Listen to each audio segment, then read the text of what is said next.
What if Hermione Granger's greatest teacher was never from Hogwarts, but from the stars?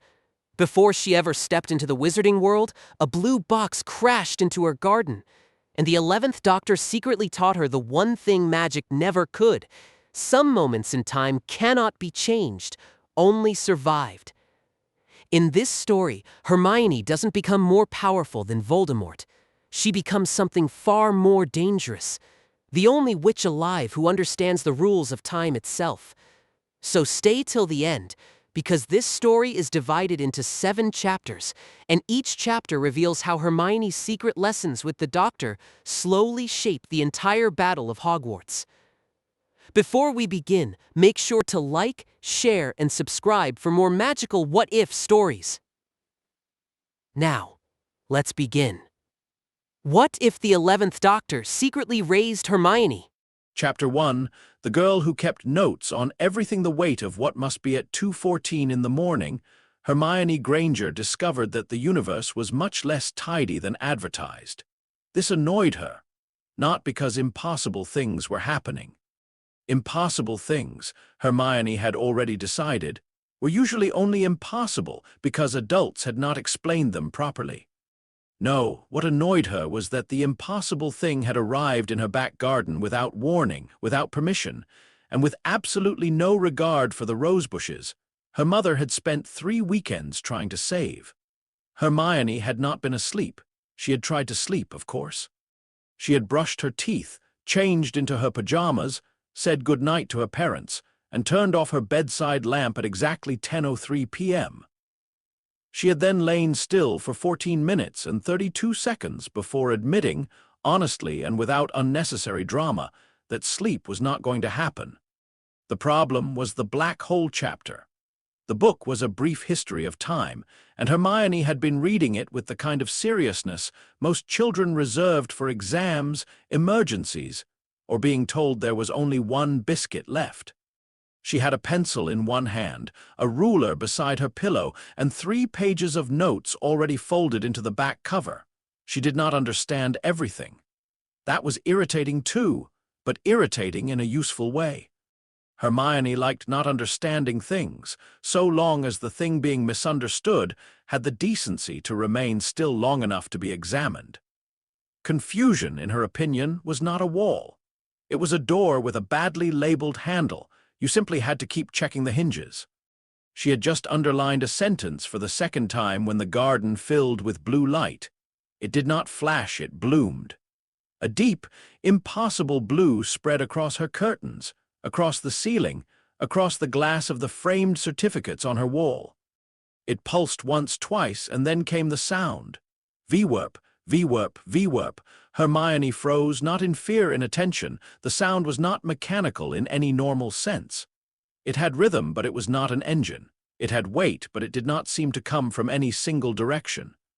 It sounded, Hermione thought, like something large trying to squeeze itself politely through a space that had not agreed to be large enough. She pushed back the blanket, climbed out of bed, and went to the window. There, in the middle of the Grangers' back garden, where there had previously been patio stones, a bird bath, and 4 rose bushes, stood a blue police box. Hermione stared at it. The police box stood there as if it had always stood there, which was ridiculous, because Hermione was absolutely certain it had not. It was tall, wooden, battered around the edges, and lit from within by a soft glow above the sign that read, Police Public Call BOX. Hermione narrowed her eyes. The first thing she did was not scream. The second thing she did was not wake her parents. The third thing she did was reach for her notebook. She sat at her desk, switched on the lamp, and wrote very carefully, Observation, 2:14 a.m. Blue box, police call box. Anachronistic, wood construction. Appeared in garden without visible transportation method. Sound preceding arrival, repeated low-frequency distortion, possible engine, light emission blue-white, damage to patio, moderate, rose bushes, severe. She paused, looked out the window again, and added, impossible size differential suspected. Only then did she put on her slippers and go downstairs. The house was quiet in the careful way houses were quiet at night, when all the daytime noises had gone to sleep, but the walls still remembered them. Hermione moved through it with disciplined care. She did not turn on the hallway light. She did not knock anything over. She did not breathe loudly, because although breathing loudly was not technically a crime, it did seem unprofessional. At the back door, she stopped. There was a man in the garden. He had just fallen out of the police box. Not stepped, fallen. He landed on the grass in a tangle of limbs, tweed, and complaint. "No, no, no, no, no, that is not Vienna," he said, pushing himself upright. "Not even close to Vienna.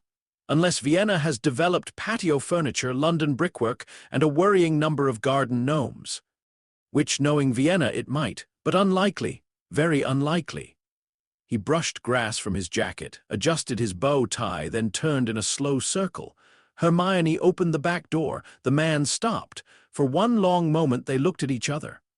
He was tall and thin, with a face that seemed young until you looked too long at his eyes. His hair was a disaster of angles. His bow tie was crooked. His expression was the expression of someone who had expected history and found a child in pajamas holding a notebook. Hermione raised her pencil slightly. The man blinked, then he smiled. It was a very strange smile. Too bright at first, then suddenly gentle, as if he had remembered that children were not supposed to be treated like puzzles unless they had asked to be. "Hello," he said. Hermione looked past him at the box, then back at him. "Your police box has crushed my mother's rose bushes." The man turned and looked. "Oh," his face fell. Yes, it has. That's bad. That's very bad. Never land on roses. Terrible manners. I'll apologize to them. To the rose bushes?" "Yes. They're plants. Plants appreciate courtesy more than most politicians." Hermione wrote that down. The man noticed. His expression changed. Not obviously. Not in a way most adults would have caught, but Hermione was good at noticing things, especially when people underestimated how much she noticed. His eyes dropped to the notebook, then to the pencil, then to the book tucked under her arm. "You're taking notes," he said. "Yes, on me." "And the box." "Mostly the box, I imagine. At the moment, yes. Good priorities." He leaned sideways, trying to read the title of the book under her arm. "Is that Hawking?" Hermione stiffened slightly. Adults did this sometimes. They saw the book and smiled in that soft, amused way that meant they were about to say something like, "Isn't that a bit advanced for you?" Or, "Are you sure you understand it?" The man did not say that. Instead, he crouched down until his eyes were level with hers and said, with genuine interest, "You've already spotted the error in the 3rd chapter, haven't you?" Hermione stared at him. That was unfair. That was not how adults were supposed to behave. "I wouldn't call it an error," she said carefully. "It's more of an oversimplification." The man's smile widened. "Oh, brilliant." "It makes the concept easier for general readers," Hermione continued, because now that he had asked properly, she could not help answering properly. "But the analogy breaks down if you apply it too literally, especially when discussing the behavior of time near a singularity. The language suggests one thing, but the mathematics implies another." The man rocked back on his heels. "Oh, you are clever." Hermione did not blush. She almost blushed. But she did not. "I know," she said. The man laughed, not at her. That mattered. He laughed as though she had said the correct thing and he had been waiting centuries for someone to say it without apology. "What's your name?" he asked. "Hermione Granger." "Course it is," he murmured, as if that explained something. "And yours?" "Me." He straightened suddenly, brushing off his jacket again. "I'm the doctor." Hermione waited. He waited too. After 3 seconds, she said, "Doctor who?" His grin became almost unbearable. "Yes." Hermione wrote, "Refuses to give proper name, possible title, possible evasion." The doctor bent forward, read the note upside down, and pointed at it with delight. "That is extremely accurate. You can read upside down?" "I can read sideways, backwards, in 14 dead languages, and once, very unfortunately, in interpretive dance." Hermione looked at him for a long moment, then she wrote, "Either impossible or very committed to nonsense." The doctor nodded approvingly. "That's fair." Behind them, the back door opened wider. "Hermione!" Her mother's voice cut through the garden like a dropped plate.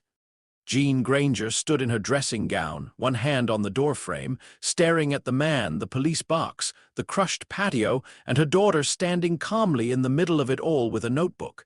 For 3 seconds, no one moved. Then the doctor lifted one hand. "Hello. I am very sorry about the roses." Jean Granger did not scream either. This was one of the reasons Hermione loved her mother. Instead, Jean looked at Hermione. "Hermione, darling, why is there a strange man in the garden?" He arrived in a police box. "I see. The inside is probably bigger than the outside." Jean's eyes moved slowly to the box. "I see." The doctor rocked on his heels. "In my defense, I was aiming for 1814 Vienna." Jean stared at him. "That is not a defense." "No, but it is an explanation." "It really isn't." The doctor considered this, then nodded.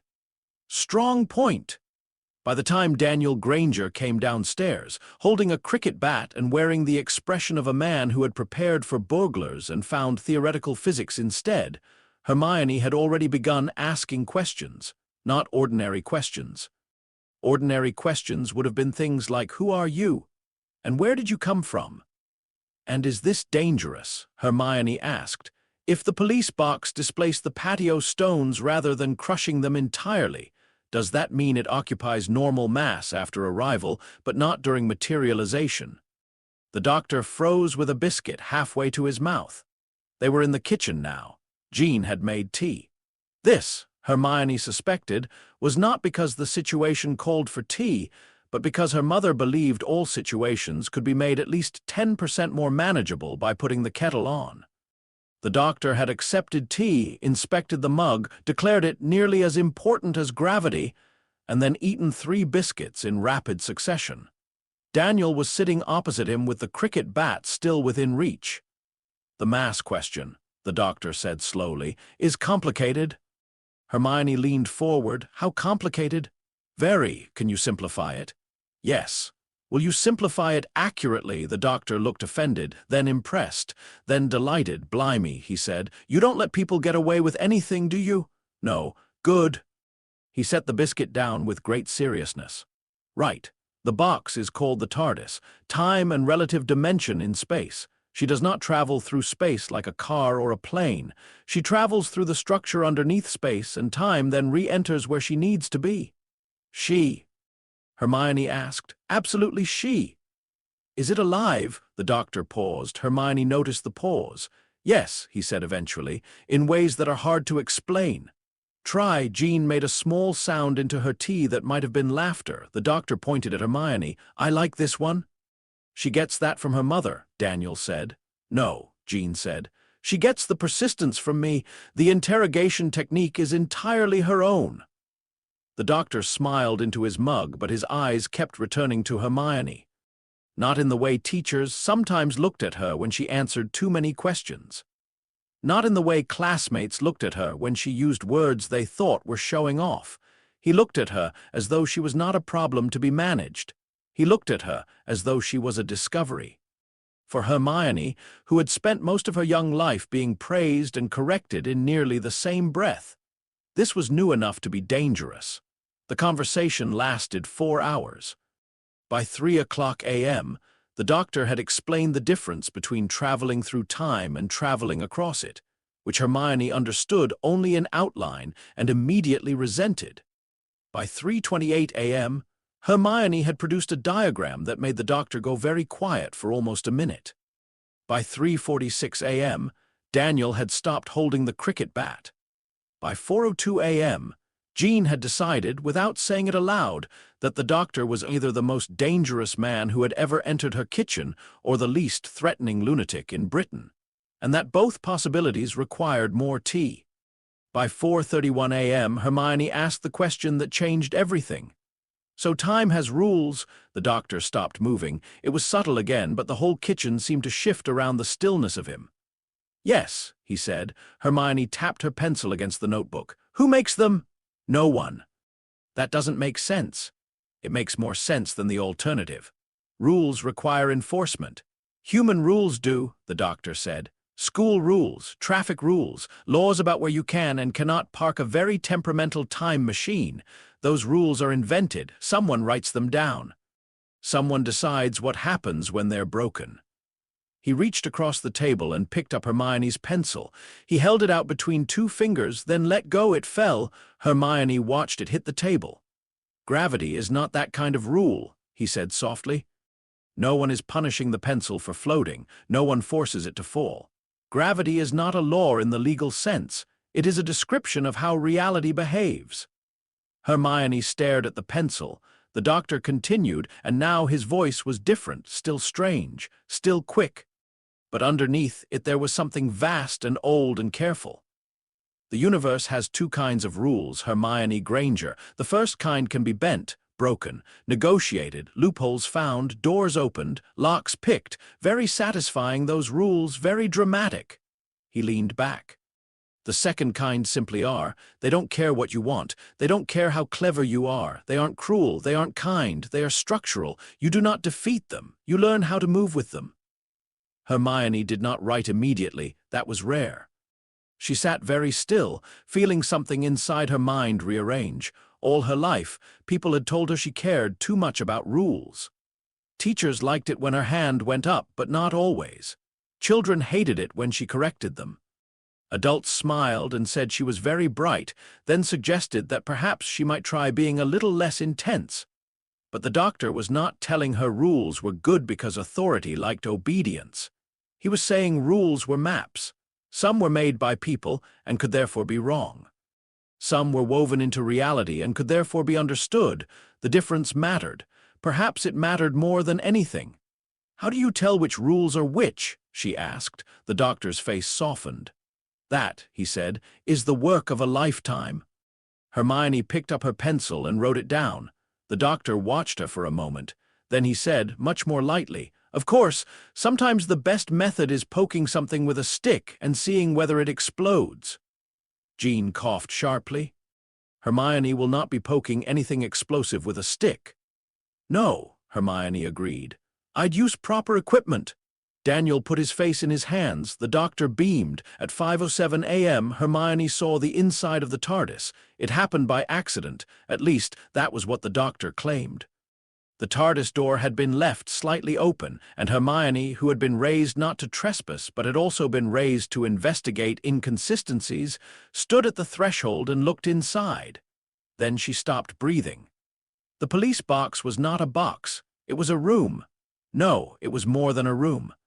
It was a vast golden chamber full of impossible angles and warm light, with a central console that looked as if several different centuries had argued over its design, and somehow all won. There were pillars rising into shadows, walkways curving away, cables, glass, metal, coral-like structures, and a steady hum that Hermione felt in her teeth. She stepped back, then stepped forward again. The outside of the box had not changed. She walked around it twice. The doctor leaned against the doorframe, hands in pockets, trying and failing to look casual. Hermione pointed inside. "No, yes, no, usually yes. That's not possible, very nearly isn't. The exterior dimensions cannot contain the interior volume." "Correct."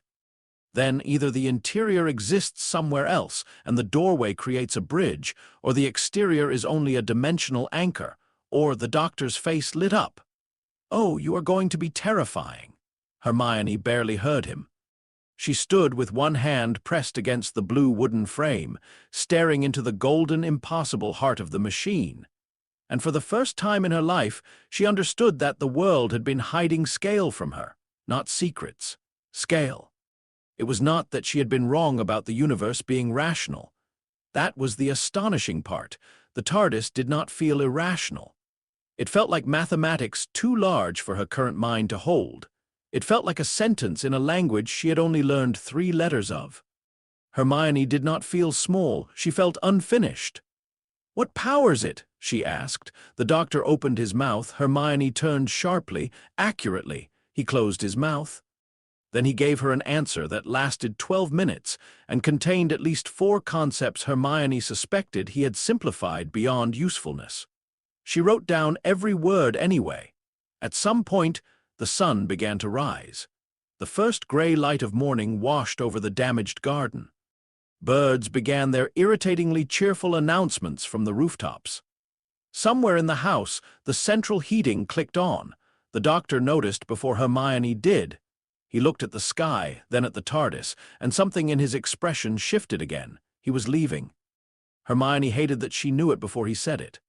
"Well," he said, clapping his hands together once, "this has been unexpected, brilliant but unexpected, which is the best kind usually, unless it involves Daleks or fish or Dalek fish. Terrible summer." "You're going," Hermione said. "Yes." "Where?" "1814 Vienna." "You missed." "I often do." "Will you come back?" The question escaped before she could decide whether asking it was wise. The doctor looked at her. For once he did not answer quickly. Behind him, the TARDIS hummed. Hermione had the sudden, strange impression that the machine was listening too. "I shouldn't," he said. That was not the same as no. Hermione caught it immediately. "Why?" "Because I am not always safe. I noticed." "Good, keep noticing." His voice gentled. "And because I have a bad habit of changing people's lives."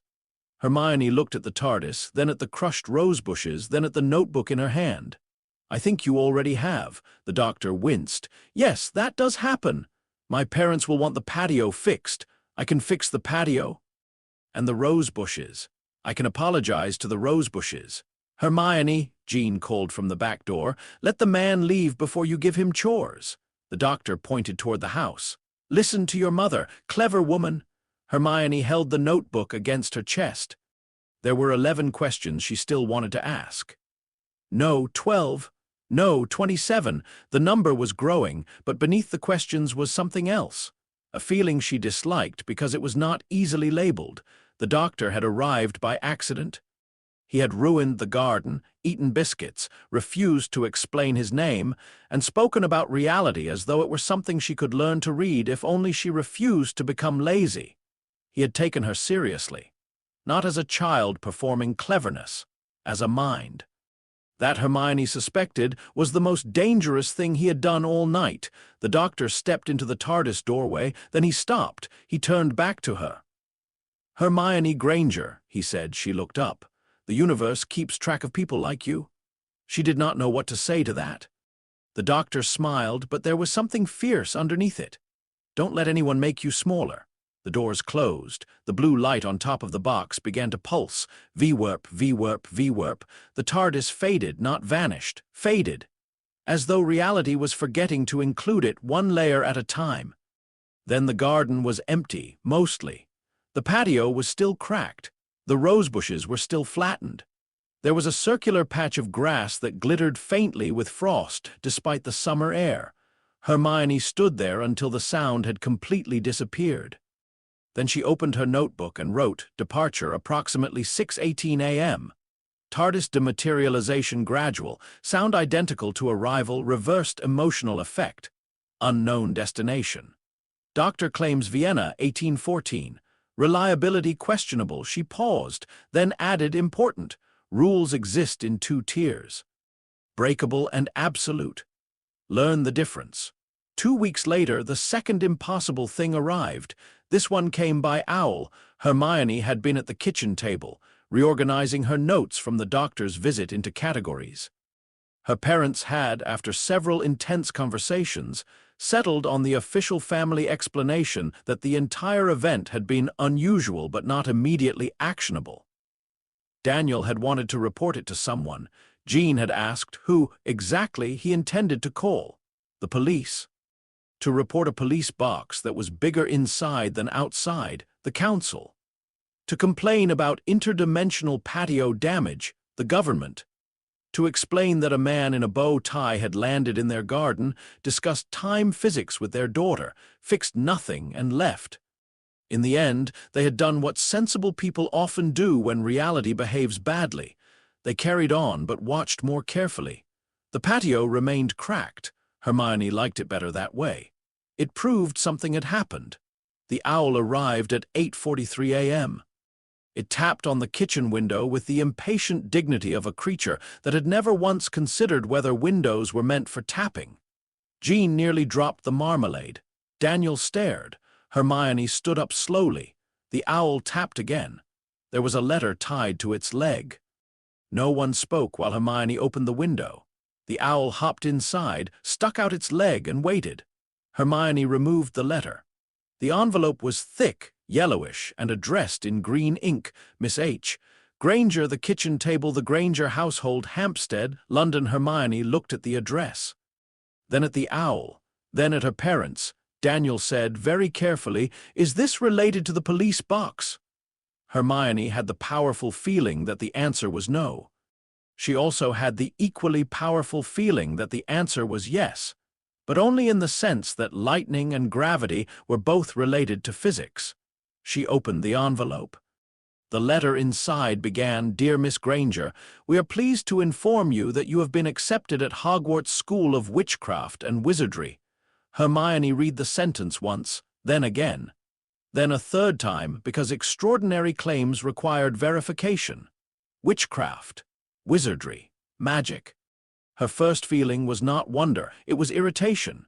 Because if magic existed, then a truly unacceptable number of adults had failed to mention a major branch of reality. Her second feeling was wonder. It arrived quietly, like sunrise. Magic existed, not tricks, not fairy tales. Not the kind of nonsense people used when they did not understand science, something real, something structured, something hidden, something with rules. Hermione sat down. Jean came around behind her and read the letter over her shoulder. Daniel did the same from the other side. No one spoke for almost a full minute. Finally, Jean said, "Well," Daniel said, "Right." Hermione said, "I'll need more books." The Hogwarts representative arrived later that afternoon. Her name was Professor McGonagall, and she had the severe posture of someone who expected the world to stand up straight in her presence. She wore emerald robes, carried herself with absolute precision, and looked around the Granger sitting room with sharp, assessing eyes. Hermione liked her immediately. Professor McGonagall explained magic carefully. She explained Hogwarts. She explained wands, Diagon Alley, school terms, currency exchange, the Ministry of Magic, secrecy laws, and the difference between Muggle-borns and children from magical families. Hermione took notes. Professor McGonagall noticed there was the smallest twitch at the corner of her mouth. "You will find, Miss Granger," she said, "that Hogwarts has a very extensive library." Hermione's pencil stopped. "How extensive?" "Extensive enough." "That is not a measurement." Professor McGonagall looked at Jean and Daniel. "She will do well," she said. Then she performed the first piece of magic Hermione had ever seen from a witch. She turned a teacup into a mouse. Hermione stared at it. The mouse twitched its whiskers. Then Professor McGonagall turned it back. Hermione raised her hand. Daniel closed his eyes. Professor McGonagall's eyebrow lifted. "Yes, Miss Granger. Where did the mouse's consciousness go when it became a teacup again?" For the first time since entering the house, Professor McGonagall looked surprised, not much, but enough. "That," she said after a moment, "is not typically covered until much later." "But there is an answer." "There are several theories." "Good," Hermione said and wrote it down. That night, after Professor McGonagall had left and her parents had gone to bed with the exhausted expressions of people trying very hard to accept that their daughter was a witch, Hermione returned to her room. She packed nothing yet. Packing could wait. First, she took out a brief history of time and opened the front cover. Folded inside were the notes from the night the doctor landed in her garden. 2 pages of observations, 3 diagrams, 1 list of unanswered questions. She smoothed the paper flat on her desk. For a long time she looked at the final line. Rules exist in 2 tiers. Breakable and absolute. Learn the difference. Then she took out her Hogwarts letter and placed it beside the TARDIS notes. Magic, she decided, was not an exception to reality. That was too easy, too childish. Magic was part of reality, which meant it had structure, which meant it had limits, which meant it could be learned. People would tell her otherwise. She knew that already, though she did not yet know their names. They would say magic was about instinct, blood, tradition, power, bravery, secrets, or ancient families with ancient money and ancient portraits hanging in ancient halls. They would be wrong or partly wrong, which was often more dangerous. Hermione picked up her pencil and wrote a new heading, Magical Reality, Initial Working Assumptions. Under it, she wrote, 1. Magic is real. 2. Magic must have rules. 3. Some magical rules may be social, legal, or cultural. These can be questioned. 4. Some magical rules may be structural. These must be understood before action. 5. Never confuse authority with truth. 6. Never confuse impossibility with lack of explanation. 7. Find the library. She hesitated, then added, 8. The doctor knew something because she was certain now, not about Hogwarts, perhaps.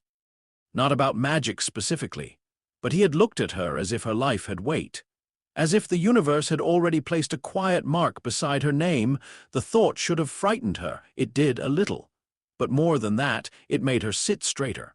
Outside, the moon hung over Hampstead. The cracked patio was silver in its light. The damaged rosebushes had begun, impossibly, to recover faster than they should have. New green had appeared along broken stems.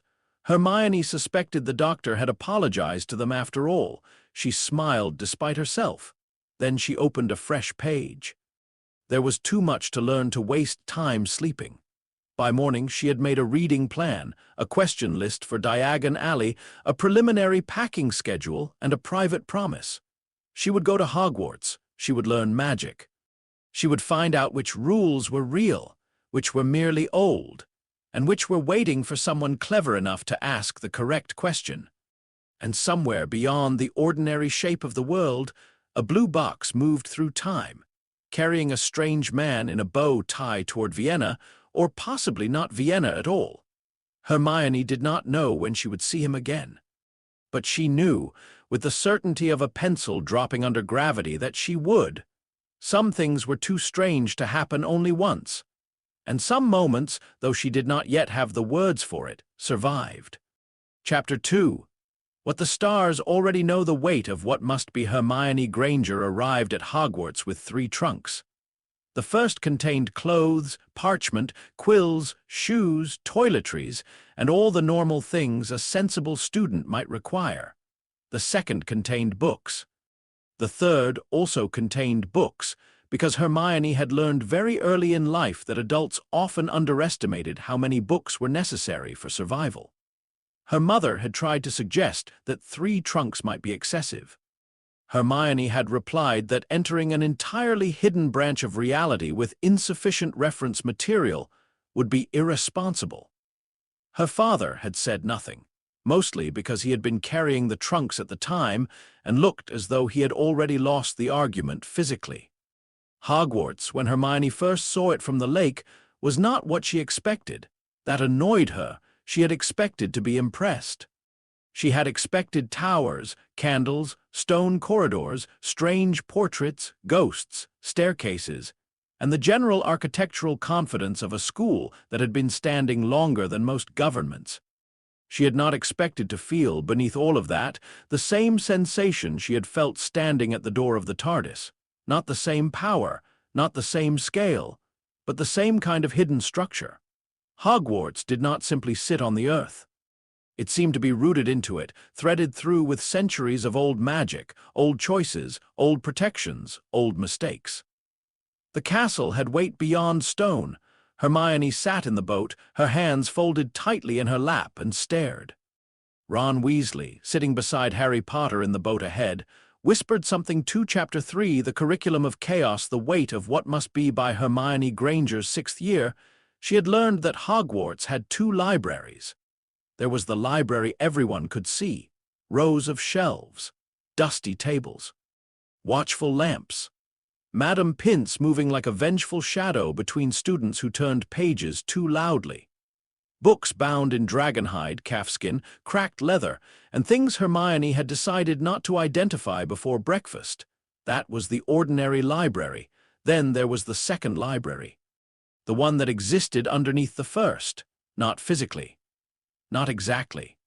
Hogwarts was full of rooms that could not be mapped properly, corridors that remembered old directions, staircases that negotiated with gravity on their own terms. But this second library was not hidden behind a wall or beneath a trapdoor. It was hidden inside context. A first year could walk past a shelf and see only titles. A third year could walk past the same shelf and notice subjects. A sixth year, if she was paying attention and had spent years learning which professors lied by omission and which books had been badly catalogued on purpose, could begin to see patterns. Some books were not forbidden because they were dangerous. Some were forbidden because they were embarrassing. Some were forbidden because they explained too much. And some were forbidden because the adults had decided that not knowing was safer than knowing.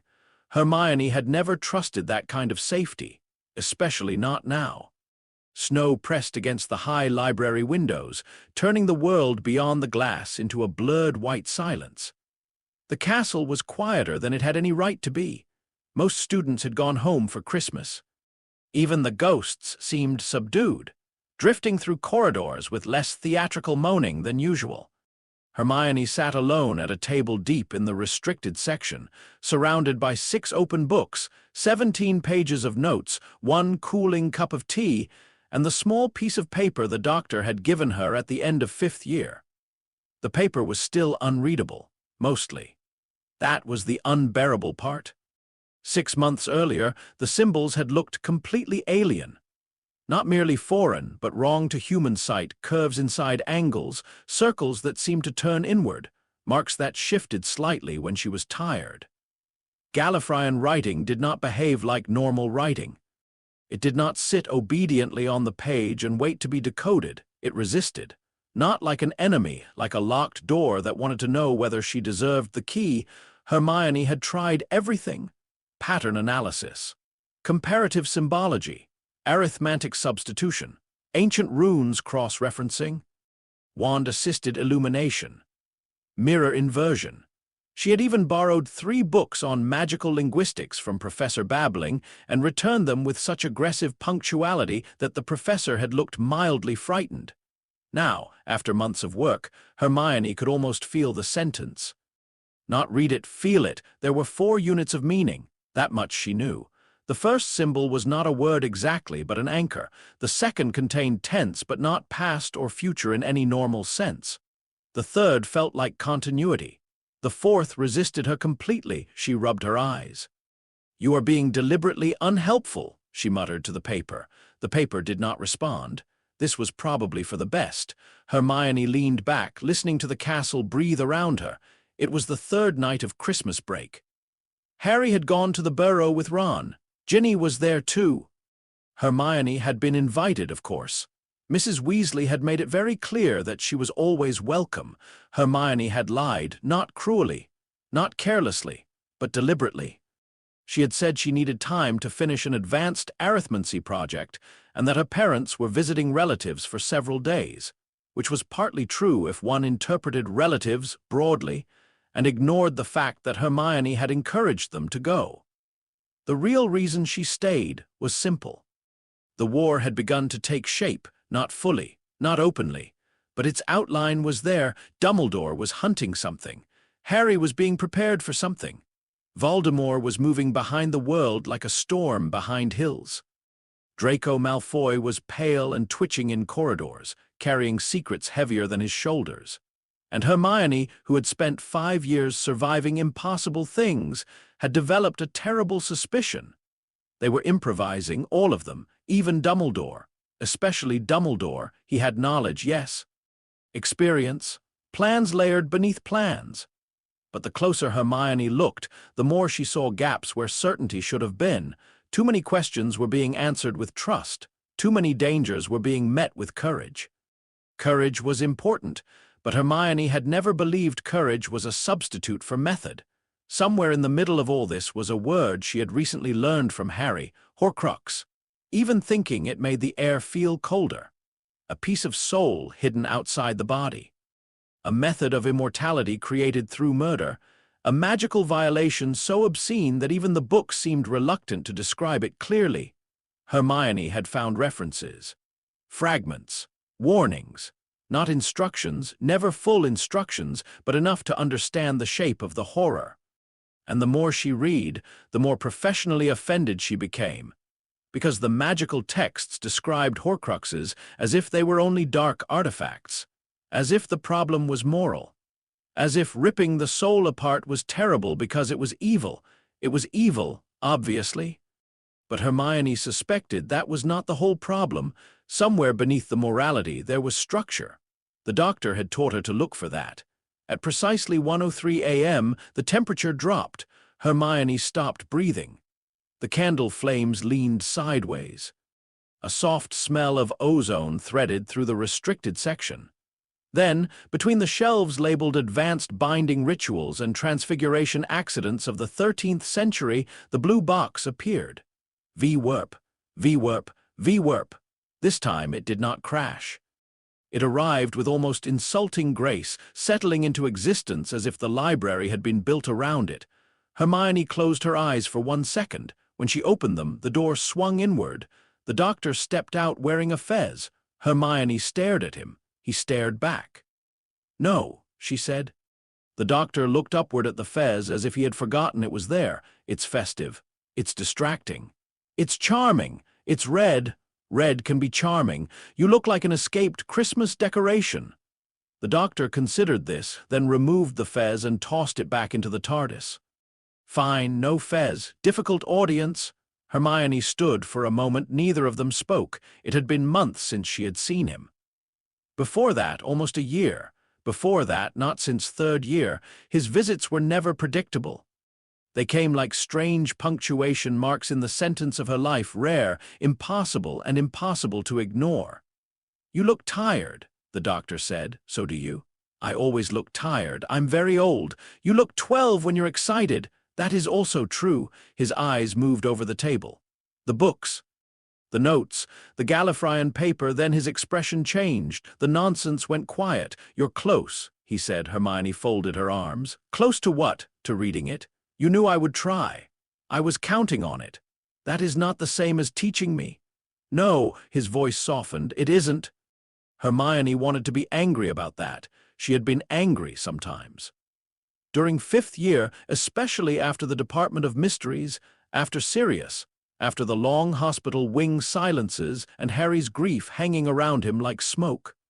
The doctor had appeared, told her a fixed point was forming, handed her an equation she could not read, and vanished. It had felt cruel. But Hermione had learned enough by now to understand that cruelty and restraint could look similar from the outside, not the same, but similar. "Why are you here?" she asked. The doctor slipped his hands into his jacket pockets and looked around the restricted section. "Because something is getting louder. The war. The shape beneath the war." "That's not an answer." "It's the only one I can safely give without making the answer worse." Hermione hated that sentence. He saw it on her face and smiled sadly. "Yes," he said. "I know." Then he walked to the table, pulled out a chair, sat down backwards on it, and clapped his hands once. "Right. 3 days." Hermione blinked. "What?" "I have 3 days." "You have a warded library, a terrifying work ethic, and a brain that should probably come with a warning label. This is going to be brilliant." She sat slowly. "What are you teaching me?" The doctor's eyes moved to the Gallifreyan paper. "Chaos," he said. "The useful kind." Day 1. Fixed points and malleable events. The first lesson began with Rome. Hermione had expected the doctor to begin with magic, Voldemort, prophecies, or Horcruxes. Instead, he stood in front of a conjured chalkboard at 2:17 a.m. and wrote, "Rome falls." Then he underlined it twice. "Important event." He said. Hermione, seated with quill ready, gave him a flat look. "Yes, massive historical consequences. Obviously, could have gone differently." Hermione paused. The doctor pointed the chalk at her. "There. That pause, good pause, keep that pause." The fall of Rome could have gone differently. Loads of ways. Different emperors, different military reforms, different economic pressures, different weather patterns. History is not a railway track, Hermione. It's more like soup. Soup. Complicated soup. That is a terrible metaphor. It is 2 in the morning. That has never stopped you before. Fair point. He wiped the board and wrote, "French Revolution, founding of Diagon Alley, First Goblin Rebellion, all important," he said. "All structurally significant, all malleable." Hermione frowned. "But if they changed, wouldn't the future change?" "Yes, dramatically. Sometimes." "Then how are they not fixed?" The doctor smiled, not brightly this time, but with satisfaction. "Because important and fixed are not the same thing." Hermione wrote that down. The doctor began pacing. Most of history is flexible, not harmless, not meaningless. Flexible. It moves because people move. Choices matter because they can be otherwise. Someone turns left instead of right. Someone signs the treaty. Someone burns the letter. Someone chooses mercy. Someone chooses murder.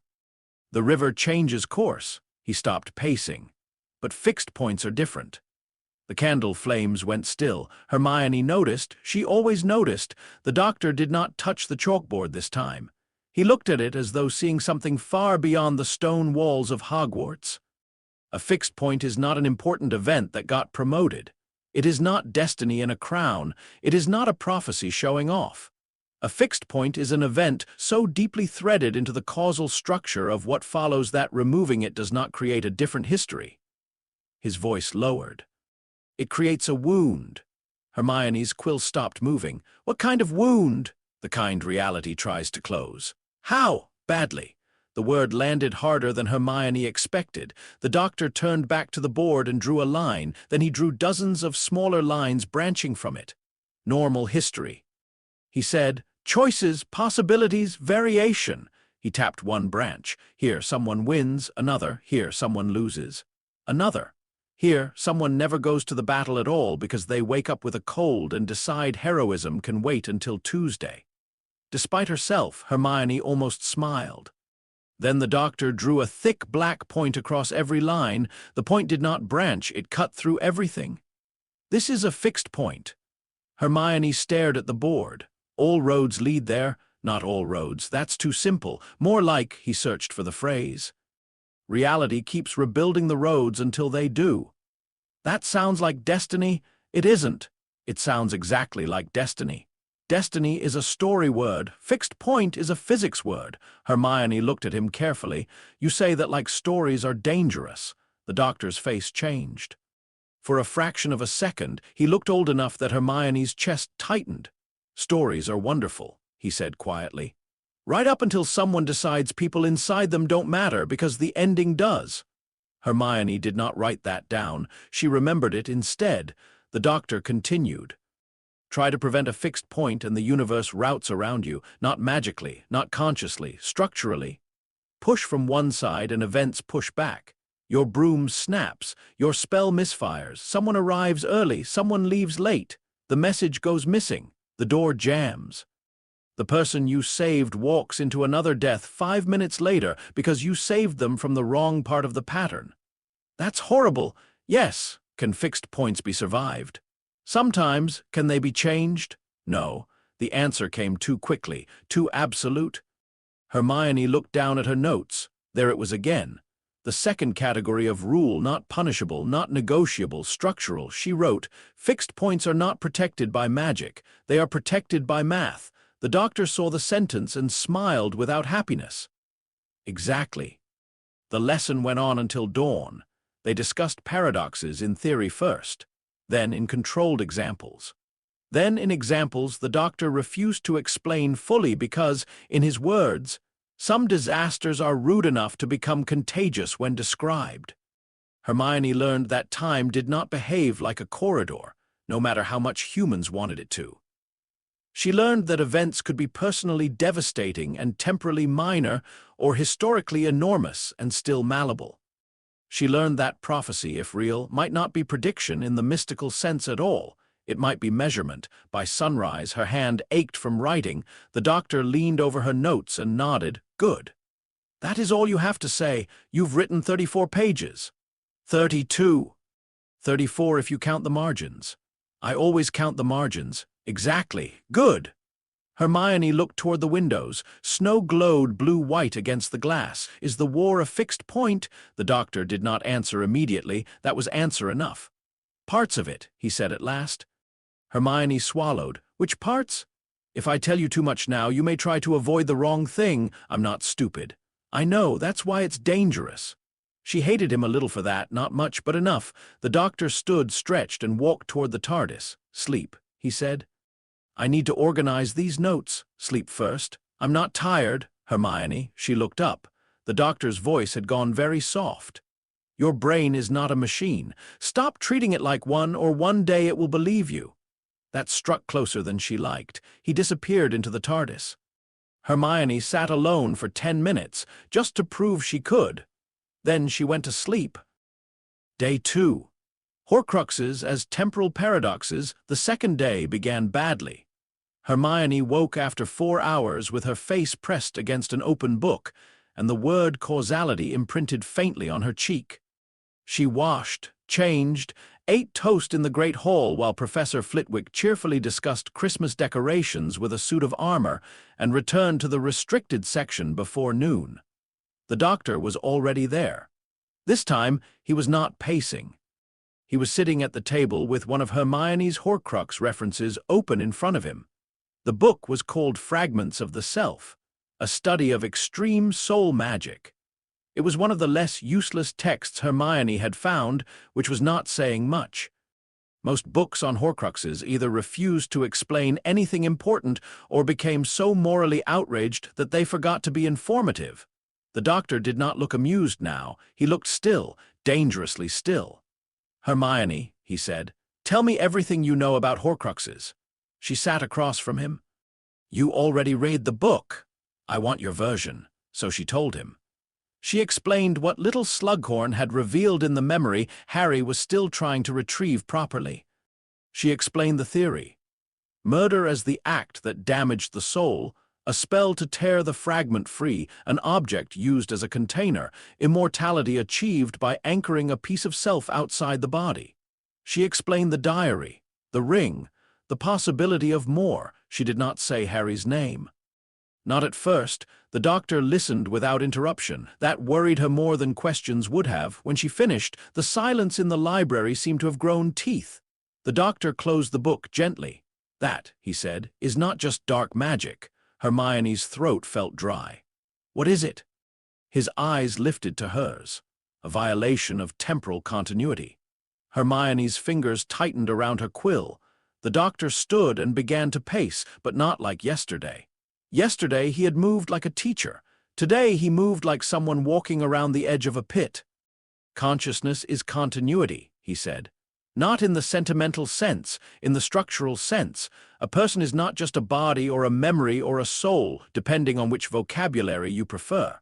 A person is a coherent pattern moving through time." He drew another line on the chalkboard. "This is you. Not your body, not your thoughts, not any single moment. You are the continuity between them. Yesterday to today to tomorrow, a thread." Hermione followed the line with her eyes. "A Horcrux cuts the thread." "No," the doctor's voice sharpened. "Worse, if it cut the thread, the person would die. A Horcrux tears a piece of the pattern loose and pins it somewhere it does not belong." He drew a circle beside the line, then he drew a jagged mark connecting the line to the circle. The fragment is conscious identity detached from its proper temporal movement. It is anchored to an object that does not share its original continuity. The object becomes a false container for a living pattern. That pattern is no longer properly past, present, or future. It is stuck. Hermione felt cold. Temporal stasis, cruder than that. Filthier. Like jamming a heartbeat into a clock and calling it immortality. She looked down at the book. All its warnings suddenly seemed too small. The doctor tapped the board. "Every Horcrux is a paradox made solid." The words settled over the table. Hermione did not write them at once. She wanted to understand them before preserving them. "A paradox," she said slowly, "because the soul fragment belongs to a forward-moving identity, but the object holds it outside that movement." "Yes, and because the original person continues without continuity being complete." "Yes. So destroying a Horcrux is not just removing protection." The doctor looked at her. Hermione heard her own voice become quieter. "It is correcting the paradox."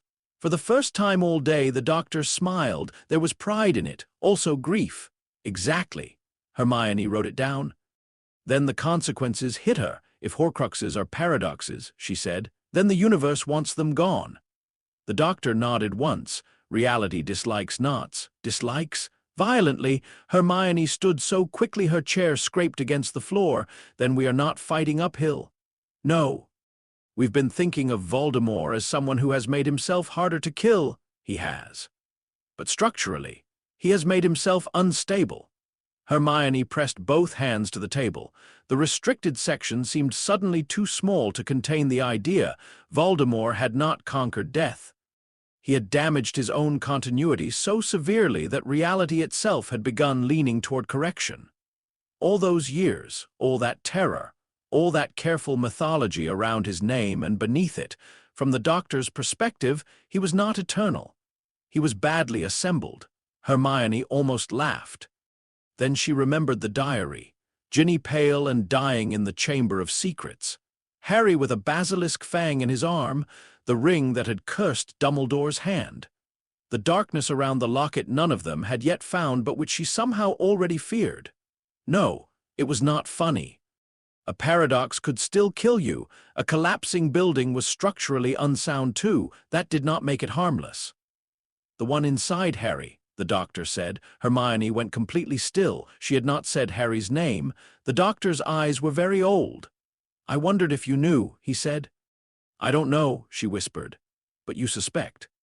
Hermione sat down again. The first time the thought had come to her, she had rejected it so violently she had not slept for 2 nights. Harry a Horcrux. No, not Harry himself. Never Harry himself, but something in him.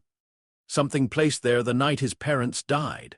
Something that connected him to Voldemort.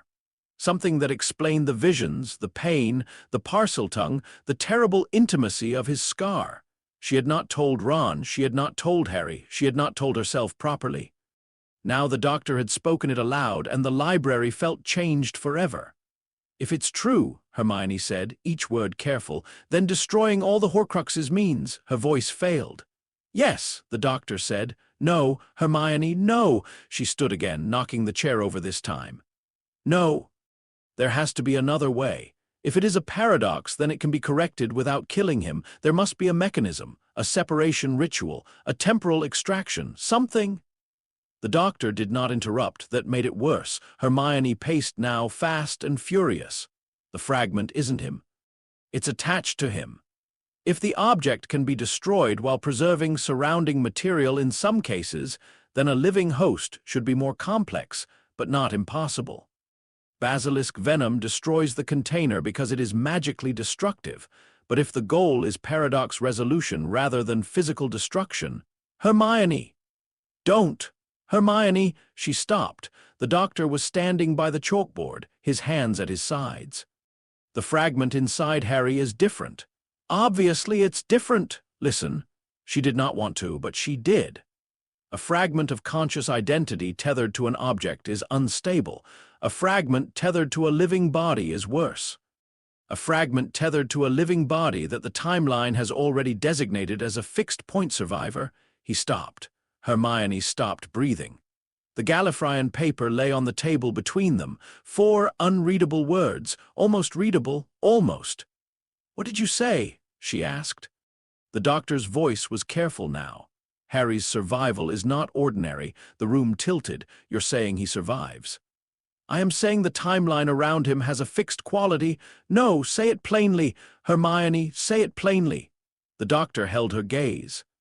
"Harry Potter's death at the central point of this conflict is not the outcome." The words did not bring relief, not at first. They were too large, too dangerous, too impossible to trust. Hermione sank slowly into her chair. "If Voldemort has to kill the fragment," she said, thinking aloud. "But Harry's survival is fixed," the Doctor nodded. "The universe cannot resolve the paradox by removing Harry, so it removes only what does not belong. Yes, the Horcrux, yes. And Harry lives."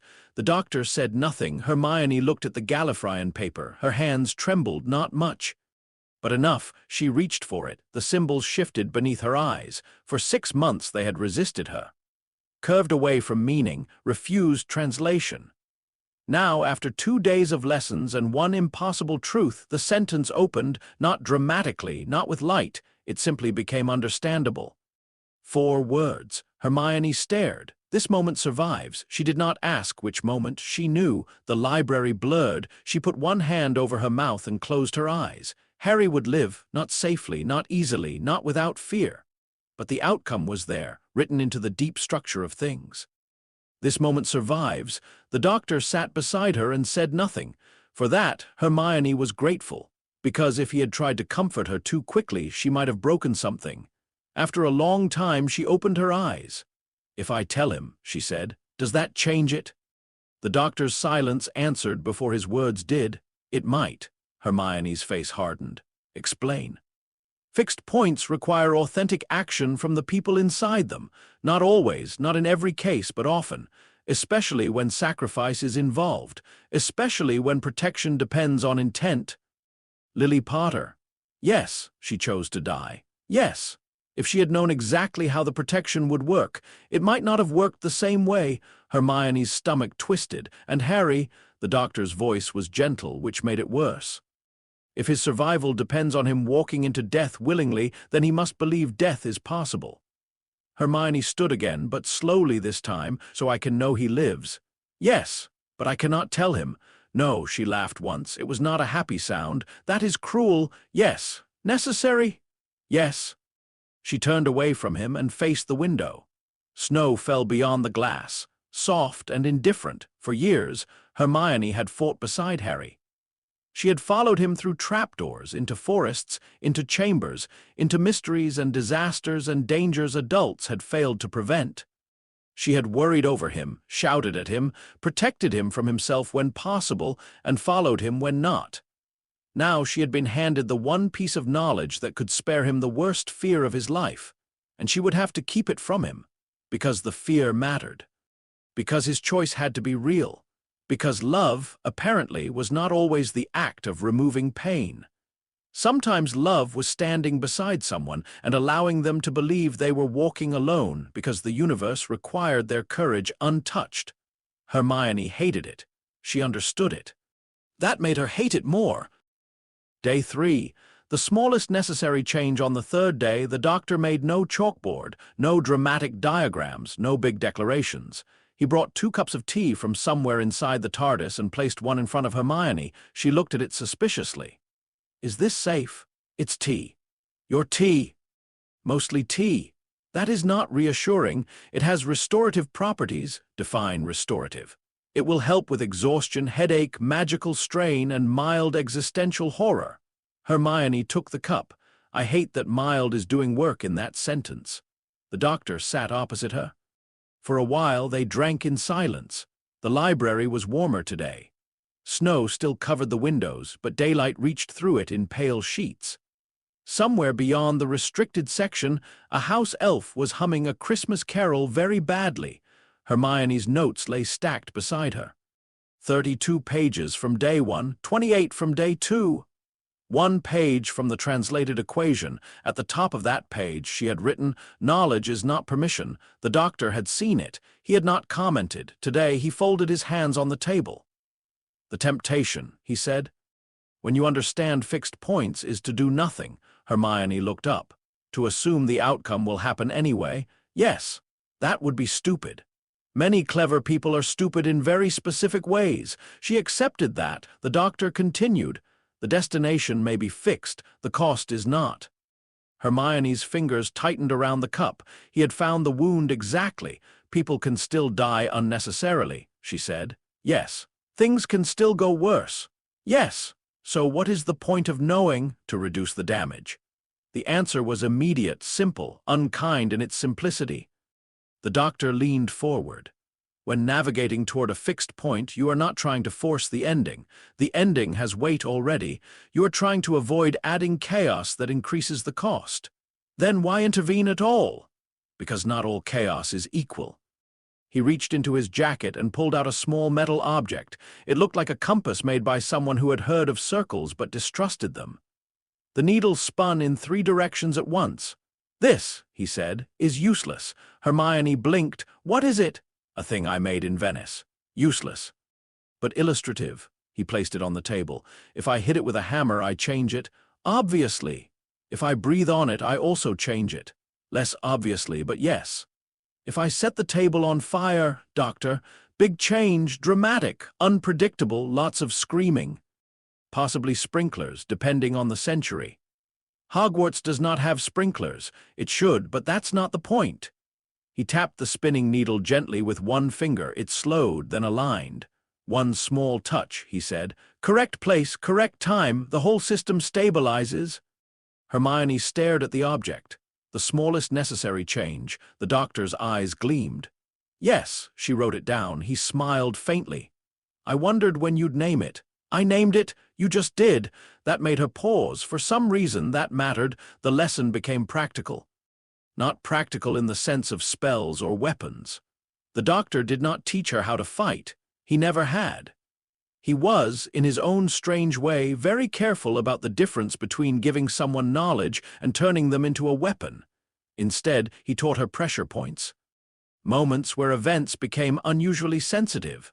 A conversation before a battle. A door left open. A sword placed where the right hand could find it. A warning given too early and dismissed. A warning given too late and useless. A single sentence spoken to the correct person while panic made everyone else loud. Big interventions feel safer, the doctor said. They aren't. They flatter the ego. They let you believe the size of your action matches the size of the crisis. And small interventions, they require humility. Hermione looked at him. You struggle with that? Constantly. At least you know. Oh, knowing and improving are very different hobbies. Despite herself, Hermione smiled. Then the doctor's expression sobered. You will want to save everyone. The smile vanished. That is not a flaw. No. You say that like there is a but. There is always a but. Very annoying word. Small, powerful, ruined speeches. Doctor, he sighed. You will want to save everyone. That is good. That is why you can be trusted with this at all. But you must learn the difference between a life you can save and a structural necessity you can only witness. Hermione's face went still. How? You won't always know. That is unacceptable. Yes. How do you act without certainty? The doctor looked at her for a long time. Then he said, carefully. Hermione almost snapped at him. Then she realized he was not being evasive. That was the whole answer, carefully, not confidently, not perfectly, not without fear, carefully. The doctor stood and walked toward the shelves. His fingers brushed the spines of forbidden books. When the time comes, you will not have a full map. No one does. You will have principles, you will have observations, you will have your friends, though they won't always understand what you're doing. You will have your mind. He turned back. And you will have the discipline not to mistake knowledge for control. Hermione looked down at the translated equation. This moment survives. Harry survives, but not because Hermione controls the moment, not because she tells him, not because she saves him from having to be brave. He survives because 1,000 choices before him form a structure around one impossible point: his mother's sacrifice, Voldemort's violence. The Horcrux lodged where it should never have been, the wand, the blood, the prophecy, the forest. The decision, the walk, and somewhere nearby, unseen, Hermione's silence. She hated that her silence could be part of saving him, but she could not unknow it. The day passed into evening. They reviewed everything once more. Fixed points, malleable events, Horcruxes as paradoxes, Harry as fixed-point survivor. The smallest necessary change. Hermione asked questions until her voice grew hoarse. The doctor answered what he could and refused what he must. At last, the TARDIS began to hum more loudly. Hermione knew that sound now. It was warning him, or calling him, or both. You're leaving, she said. Yes. Will I see you before it happens? The doctor's hand rested on the TARDIS door. I don't know. That usually means no. It usually means I don't know. She stood with her notes clutched against her chest. For a moment, she looked 16 and exhausted, and far too young for the knowledge she carried. Then she looked like Hermione again, which meant she looked ready to argue with the universe if the universe had failed to prepare its case properly. Did you teach me this because I can help? She asked, or because I already do? The doctor smiled sadly. Both. Hermione absorbed that, then she nodded once. Very well. The doctor opened the TARDIS door. Golden light spilled into the restricted section. At the threshold, he stopped and looked back. Hermione? Yes. When the moment comes, remember this. Fixed does not mean painless. Necessary does not mean good. And grief is not a mistake in the calculation. Her throat tightened. I'll remember. I know. He stepped inside. The doors closed. VWERP, VWERP, VWERP. The TARDIS faded away between the shelves, taking the golden light with it. The restricted section returned to silence. Hermione stood alone for a long time. Then she sat. She took a fresh sheet of parchment and began rewriting her notes, not as lessons now, but as rules, not school rules, not ministry rules, not rules made by frightened adults who mistook control for wisdom, structural rules, the kind that did not care whether she liked them. At the top of the page, she wrote, "War notes private, do not show Harry, do not show Ron, not yet." Her hand paused. Then slowly, she added, "Possible objective. Guide outcome without corrupting authentic choices." Below that, Horcrux destruction equals paradox correction. Harry's survival equals fixed point outcome. Do not interfere with the forest decision. Do not comfort him with knowledge that would change the nature of his choice. Find pressure points. Use smallest necessary change. Reduce cost where possible. Accept that possible is not the same as desired. The last line took her the longest. She wrote it anyway. Outside, Christmas snow fell over Hogwarts. Inside, Hermione Granger kept writing by dawn. She had 30 pages of notes, one translated equation, and a terrible new understanding of the war ahead. Voldemort had magic. Dumbledore had plans. Harry had courage. But Hermione had something none of them had. She knew the universe was not neutral, not kind, not merciful, but structured. And Voldemort, for all his power, had made one catastrophic mistake. He had mistaken immortality for control. He had torn himself into pieces and called it victory. He had turned his own soul into a collection of paradoxes and never once wondered whether reality might object. Hermione closed her notebook. For the first time since learning the word Horcrux, she felt something sharper than fear, not confidence, not hope exactly, orientation. The war was still coming. People would still suffer. Harry would still walk into darkness believing he might not return, and Hermione would let him, not because she loved him less, because she loved him enough to protect the shape of the choice that saved him. She placed the Gallifreyan paper between the pages of her notebook and closed it carefully. 4 words remained burned behind her eyes. This moment survives. The castle bells began to ring somewhere far above. Morning had come. And Hermione Granger, who had once watched a blue box land in her garden and learned that some rules could not be broken, stood in the restricted section of Hogwarts with the weight of the future in her hands.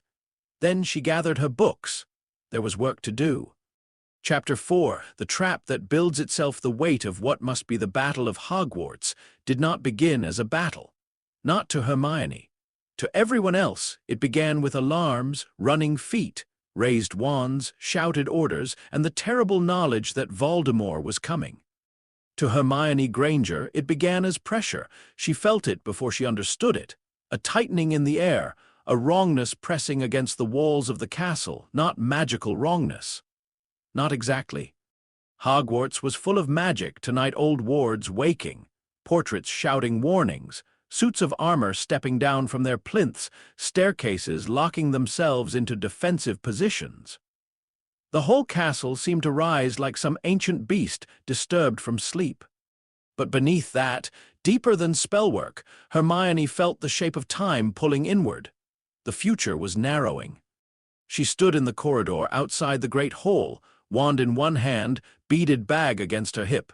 And for one wild second she was 16 again in the restricted section, watching the Doctor draw a black point across branching lines. A fixed point. All roads did not lead there. Reality rebuilt the roads until they did. Harry was beside her. Ron was on her other side. Neither of them knew she had been carrying this knowledge for almost 2 years. That was the worst part, not the fear, not the danger, not even the possibility of death. The worst part was standing beside the 2 people she loved most in the world, and knowing that one of them was walking toward a moment he had to believe would kill him, and she could not tell him. Harry turned his head slightly. "You all right?" Hermione almost laughed. It would have sounded horrible, so she didn't. Instead, she nodded. "Yes." Harry looked at her for half a second longer than usual. He knew her too well, not enough to know the truth, thank God, but well enough to see that she was holding something back.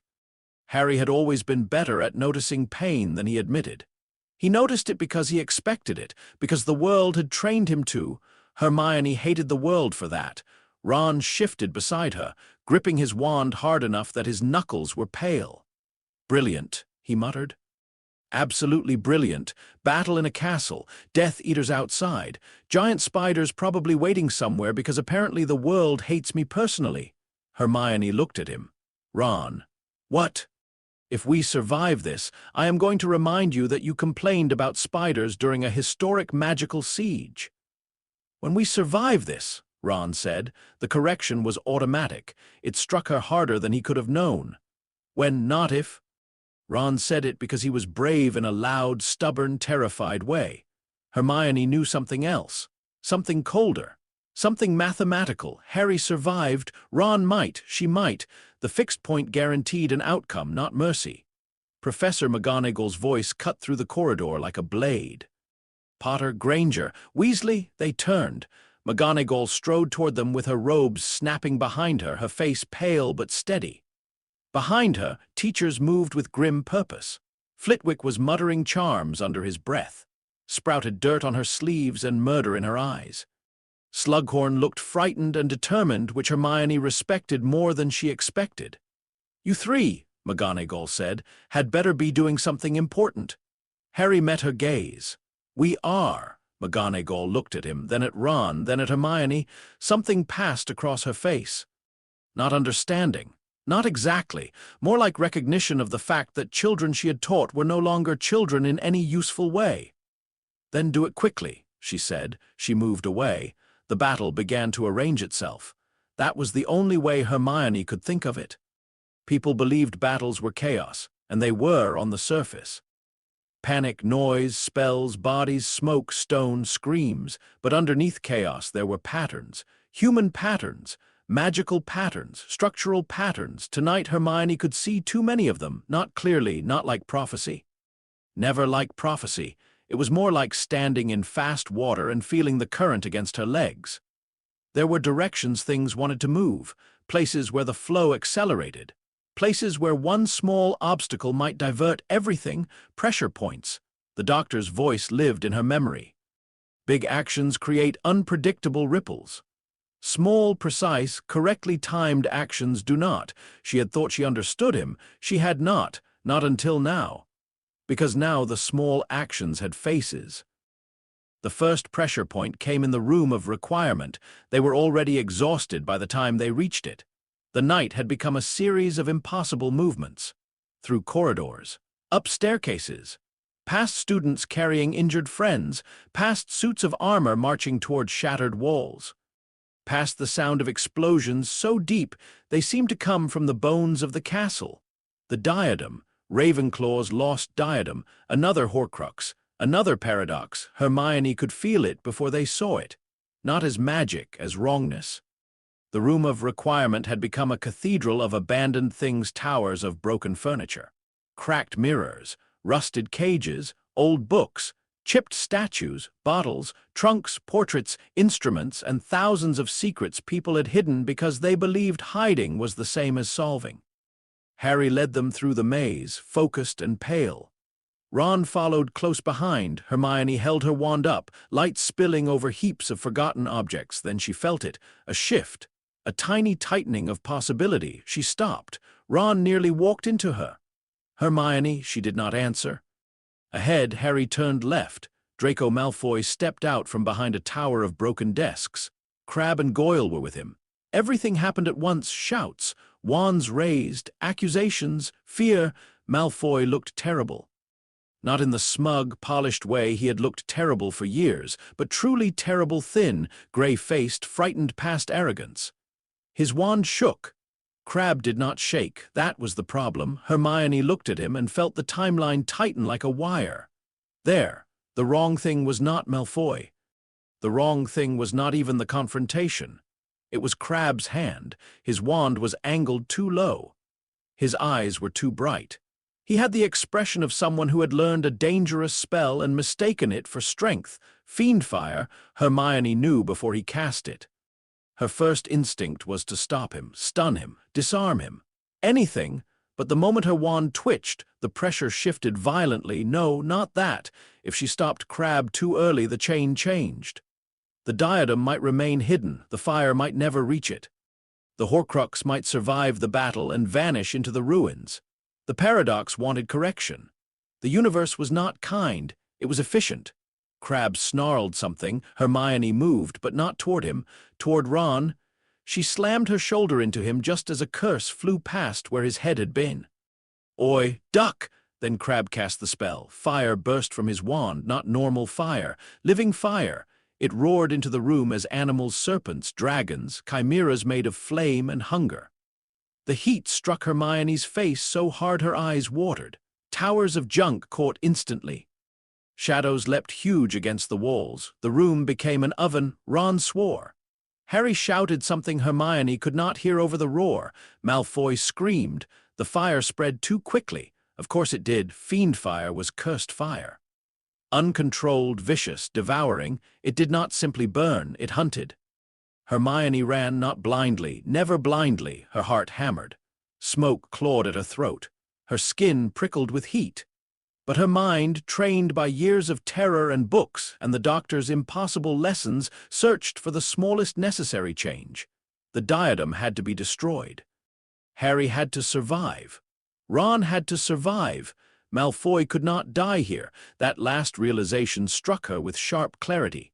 Not because Draco Malfoy deserved mercy more than anyone else. Not because Hermione had forgiven him everything, but because the pressure around him was wrong. If he died here, something later distorted. Not the fixed point itself, maybe, something around it, something costly. "Harry!" she screamed. Harry was already turning back, of course he was. Because Harry Potter, faced with a burning room and an enemy trapped inside it, would always turn back. That was why the universe could use him. That was why it was terrible. Brooms. There were brooms somewhere. Harry had seen them. Ron, too. Hermione's eyes found them half buried beneath a torn tapestry and a stack of broken chairs. She did not summon them immediately.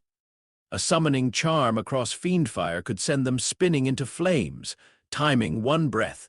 2, the fire surged left. Hermione flicked her wand.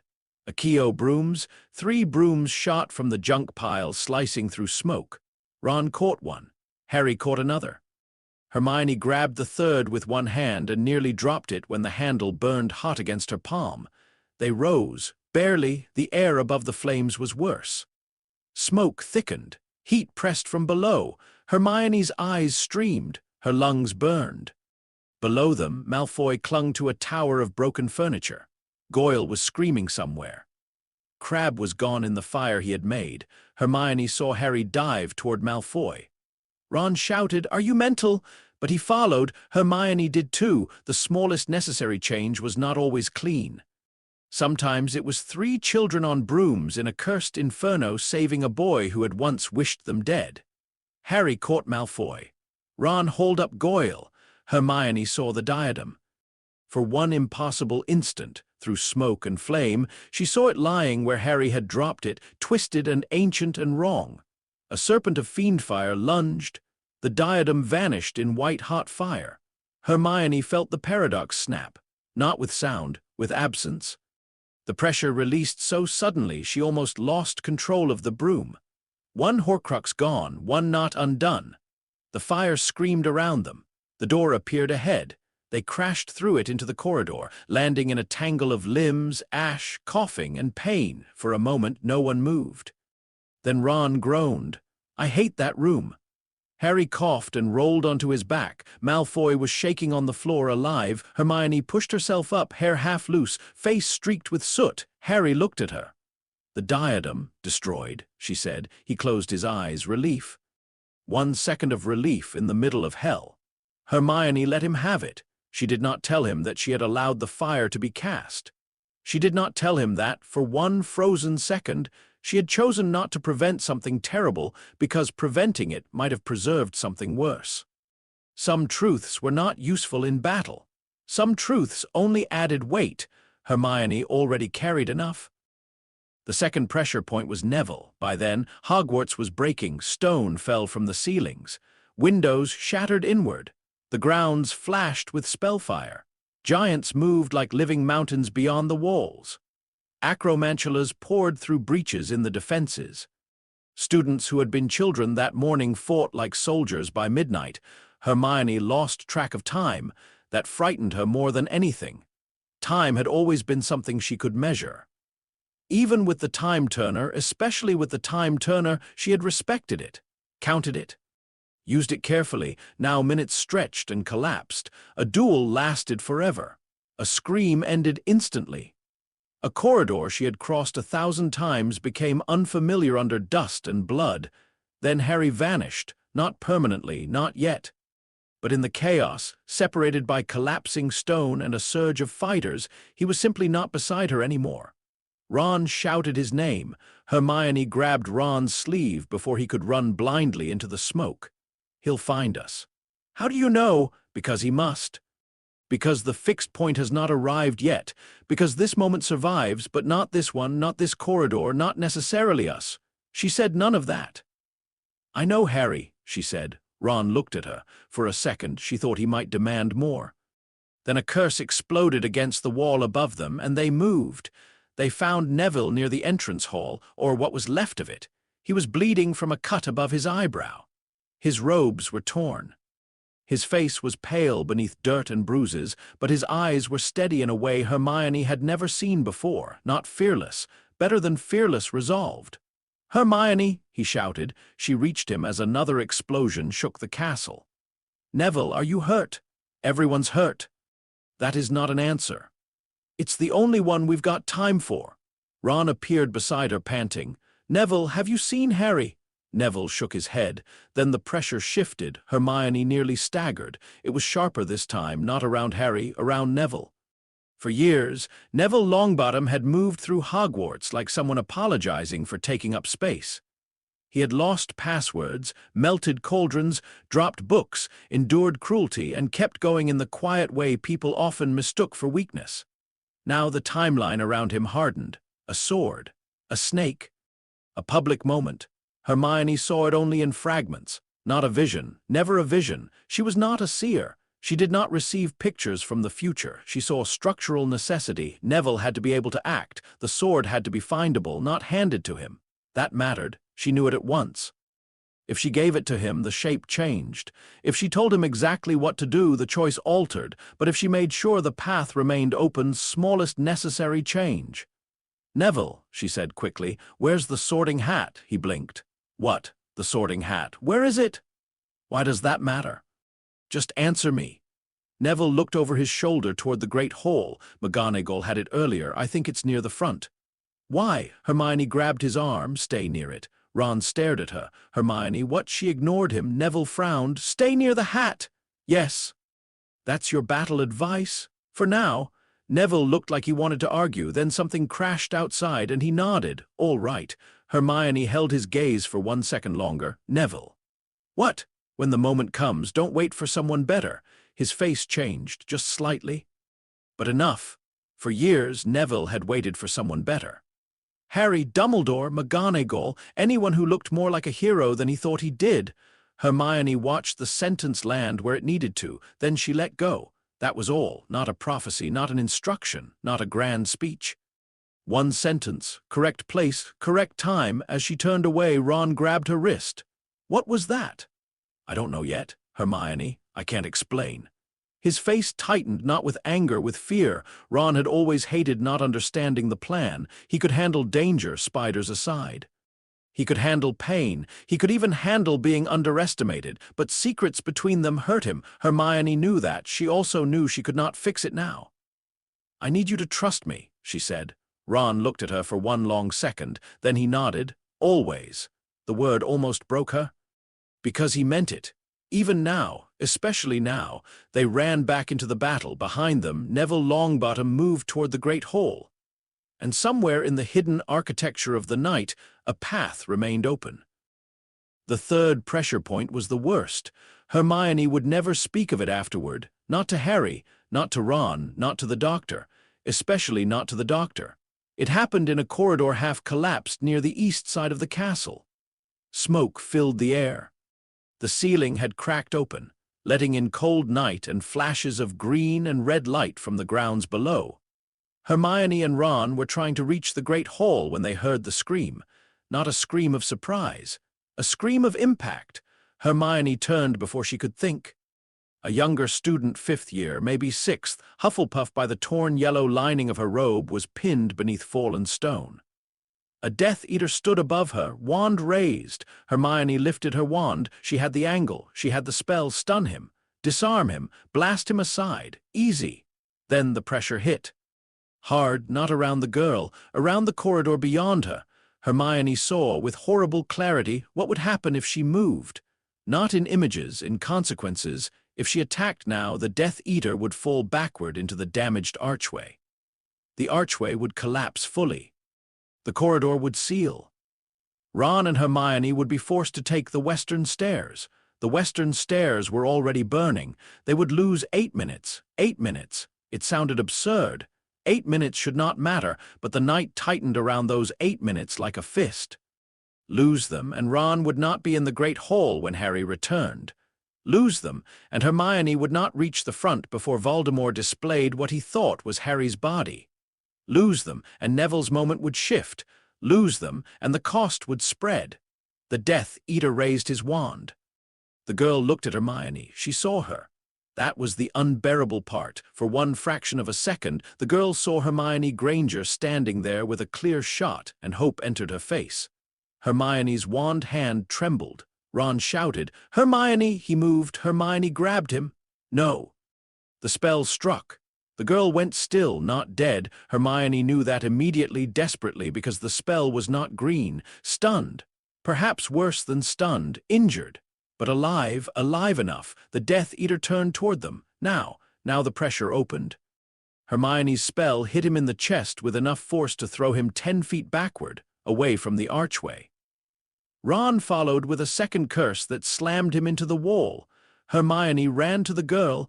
Her hands shook as she cleared stone from the girl's side. Alive, breathing. Pulse weak but present. Ron knelt beside her. "We have to carry her."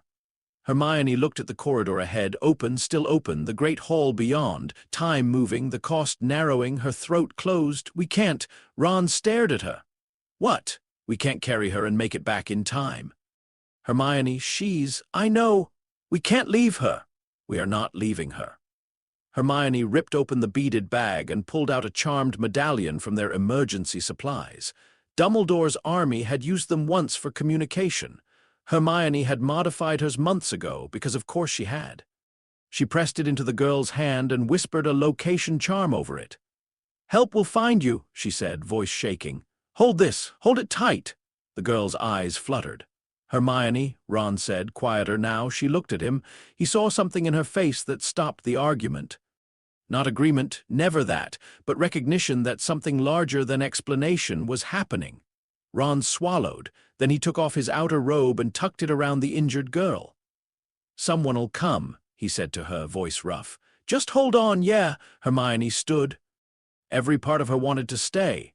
Every part of her wanted to be the kind of person who saved the person in front of her no matter the cost. But the doctor's voice lived in her head like a wound. The destination may be fixed. The cost is not. If she stayed, the cost changed. If she moved, this cost became hers, so she moved. She ran down the corridor with Ron beside her, and the girl's hopeful face followed her all the way. Harry went to the forest. It happened quietly, too quietly, for something so enormous. The battle had paused under Voldemort's command. His voice had filled the castle and grounds, cold and magnified, offering Harry a choice everyone knew was not a choice. Come to the forest. Or others would die for him. Harry vanished after that, not immediately, not dramatically. He slipped away through grief and exhaustion, and people too broken to notice one more absence. Hermione noticed. Of course she noticed. She saw him near the corridor leading away from the great hall, pale and still in a way that made him look older than 17 and younger than he had ever been. Their eyes met. The world narrowed. For years, Hermione had imagined what she might say when this moment came. She had prepared arguments against herself, comforts she would not give, warnings she must swallow. She had thought knowing he would survive would make it easier. It did not. It made it worse. Because Harry did not know, in his face she saw the whole truth of his courage. Not the reckless kind that threw itself at danger because it did not understand death. Harry understood death. He had been shaped by it from infancy. He had seen Cedric fall, Sirius vanish, Dumbledore broken by the tower, friends and teachers bleeding on stone. He knew exactly what he was walking toward, and he went anyway. Hermione wanted to say, "You'll live." The words rose inside her with such force that she almost choked on them. "You'll live, Harry. You'll come back. You don't have to be so afraid. You don't have to carry this alone." But if she said it, his sacrifice changed. His walk became strategy. His courage became calculation. The mechanism might fail. The Horcrux might remain. The fixed point might route around the interference in some terrible new way. So Hermione did the hardest thing she had ever done. She let him be afraid. Harry gave her the smallest smile, not happy, not even brave, grateful, maybe, sorry, perhaps. Goodbye. Hermione held his gaze. She did not speak. Her silence was not empty. It was full of everything she could not give him. Harry turned away. Ron was not there. Not close enough to see. Maybe that was mercy. Maybe it was another cruelty wearing Mercy's face. Hermione stood in the corridor as Harry Potter walked toward the forbidden forest to die and survive. She remained standing until he disappeared. Then she pressed one hand over her mouth and made no sound at all. Outside the wards, the TARDIS waited. The Doctor stood at the edge of the Hogwarts grounds, just beyond the boundary where the castle's old magic pushed against his machine with blunt, stubborn force. The TARDIS did not like it. The Doctor could feel her irritation through the console. "Oh, don't grumble," he said softly. "You do the same if a strange box tried to materialize inside your ribs." The scanner showed Hogwarts in fragments, not visually, not clearly. The wards distorted everything. Magic and temporal technology had never been natural friends. The readings, bent, blurred, contradicted themselves, but the fixed point was visible. It appeared on the screen as a white-hot knot of causality drawing every surrounding line inward. The Doctor watched it approach. His hands rested on the console. He did not move to help. That was not restraint. It was obedience to reality. He could not stop what was coming. If he tried, the result would be worse. He knew that with the certainty of experience and the grief of having learned it too many times. Still, knowing did not make standing still easier. It never had. On the scanner, one line burned brighter than the rest. Hermione, not fixed in the same way, not tonight, but close to the center. Moving through chaos with frightening precision. Touching pressure points, redirecting consequences. Paying costs she would not understand fully until later. The Doctor's face softened. "Oh, Hermione," he whispered. "I'm sorry." The TARDIS hummed low, the fixed point tightened, the forest waited.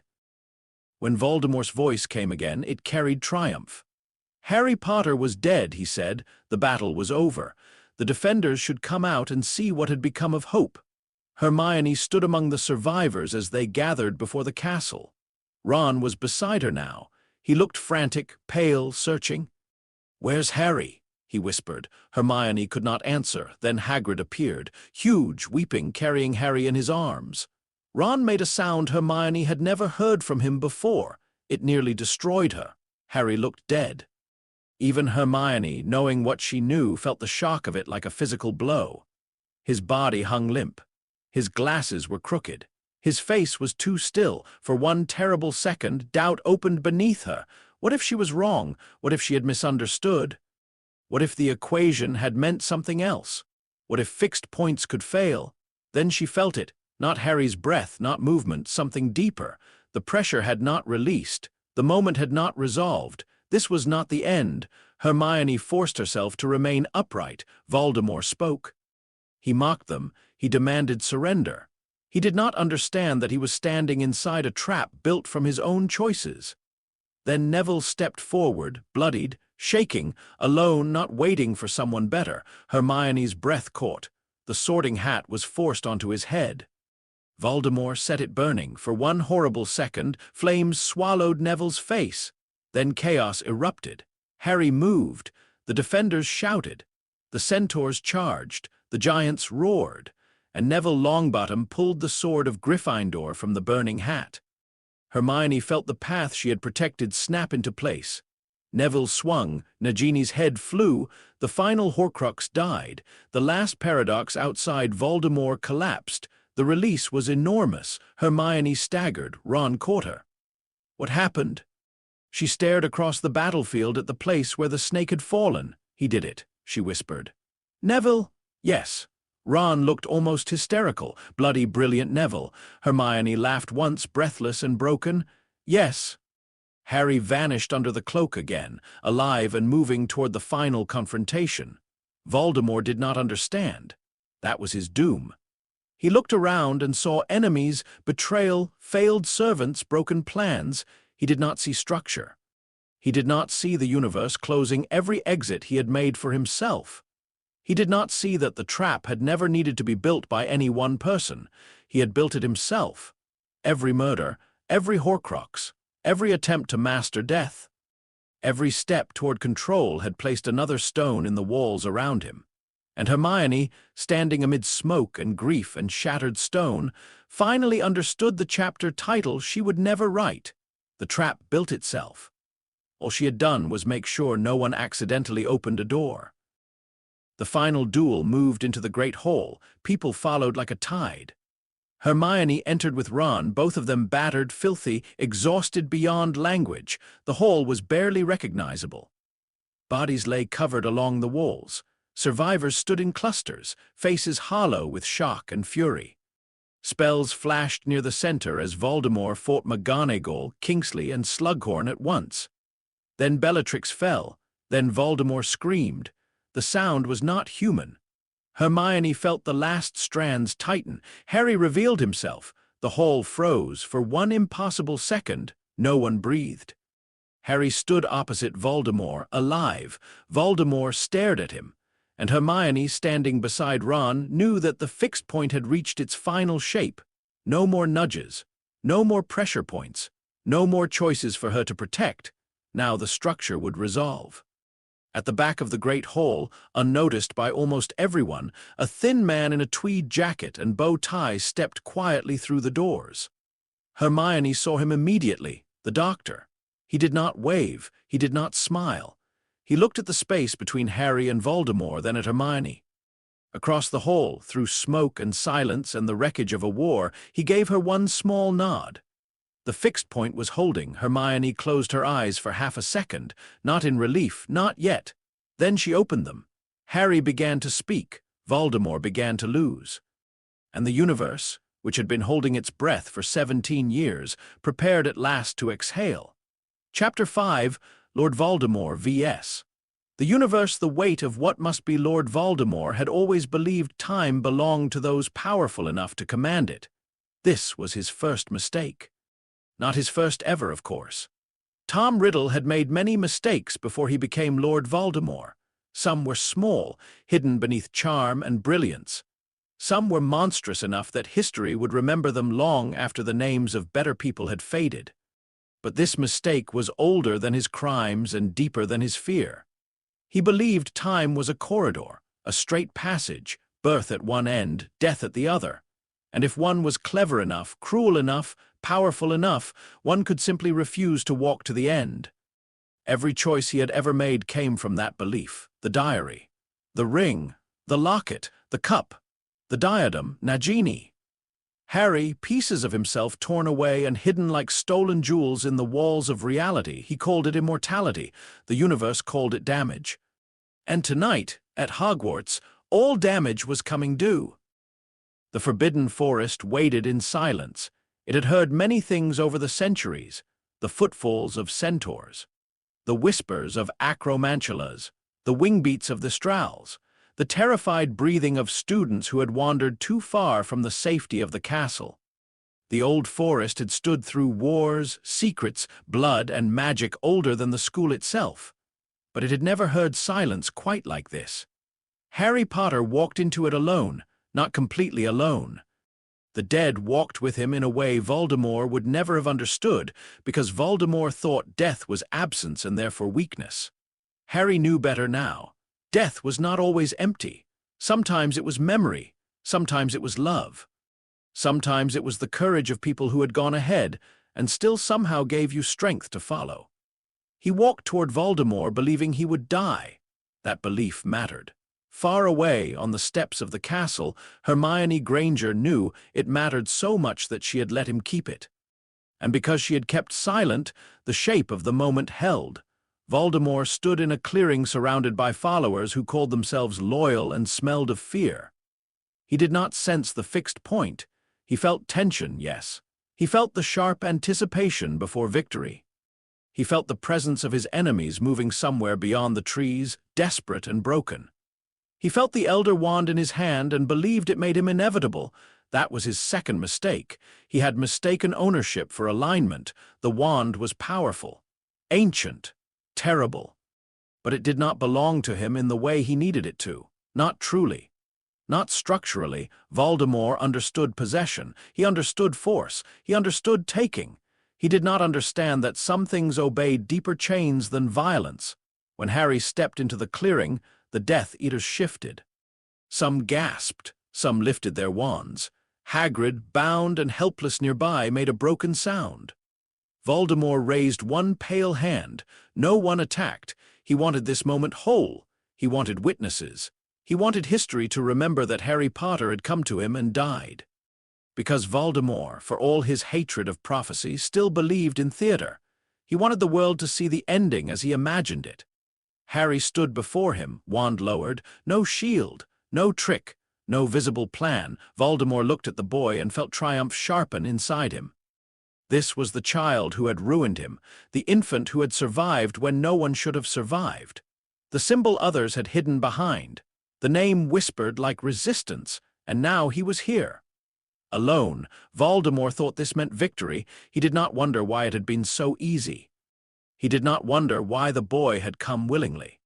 He did not wonder whether the universe had spent 17 years arranging this exact meeting, because it needed Voldemort to cast one specific curse at one specific soul fragment in one specific protected body. He simply raised his wand. Harry closed his eyes. For one heartbeat, the forest held still. Then Voldemort cast the killing curse. Green light filled the clearing. It struck Harry Potter in the chest, and the universe corrected an error.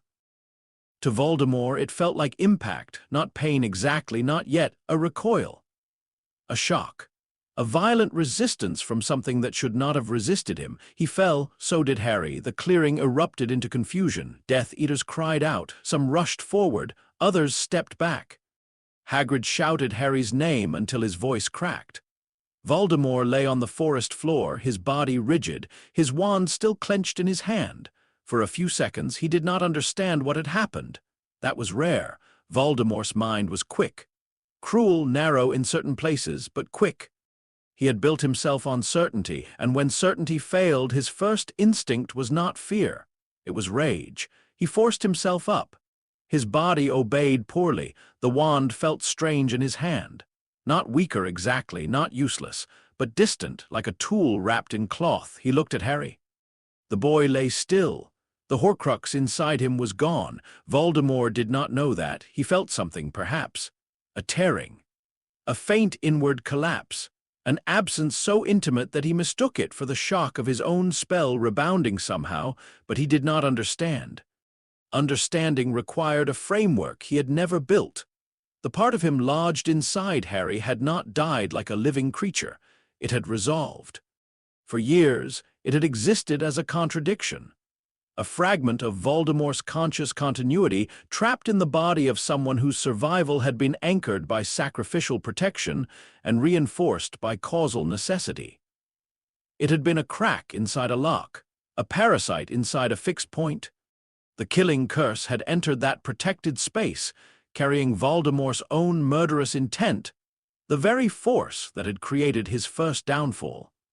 The curse had found the thing inside Harry that belonged to Voldemort, the thing that had no right to be there, the thing reality had been waiting to remove, and it removed it, cleanly. Harry Potter remained, the fragment did not. Voldemort, who had spent his life fearing death, had just destroyed a piece of himself and called it victory. No one laughed. The universe had no need to mock him. Its punishments were quieter than that. At the edge of the Hogwarts grounds, the TARDIS screamed, not aloud, not in any way human ears could hear, but through the console, through the golden pillars, through every impossible circuit and living corridor, the Doctor felt the fixed point flare. He gripped the console hard enough that his knuckles whitened. "There," he whispered. The scanner burned white. For one terrifying second, every timeline around Hogwarts contracted into a single point of unbearable brightness. Harry's line vanished, then reappeared. The Doctor closed his eyes. He had known. Of course he had known. Knowing did not stop the relief. Knowing never stopped the grief either. Behind him, the TARDIS hummed low and mournful. "Yes," he said softly. "I know, brave boy." Then another reading flashed. The Horcrux paradox inside Harry had collapsed. The Doctor exhaled. One not left outside Voldemort's own broken body. Nagini still alive, still moving, still wrong. "Nearly," he murmured. "Nearly there." On another display, a line pulsed close to the center. Hermione, still moving, still making choices, still paying for knowledge she had never asked to carry. The Doctor's face darkened with something like pride and something like apology. "Hold on," he whispered. He did not know whether he meant Harry or Hermione or the entire damaged world.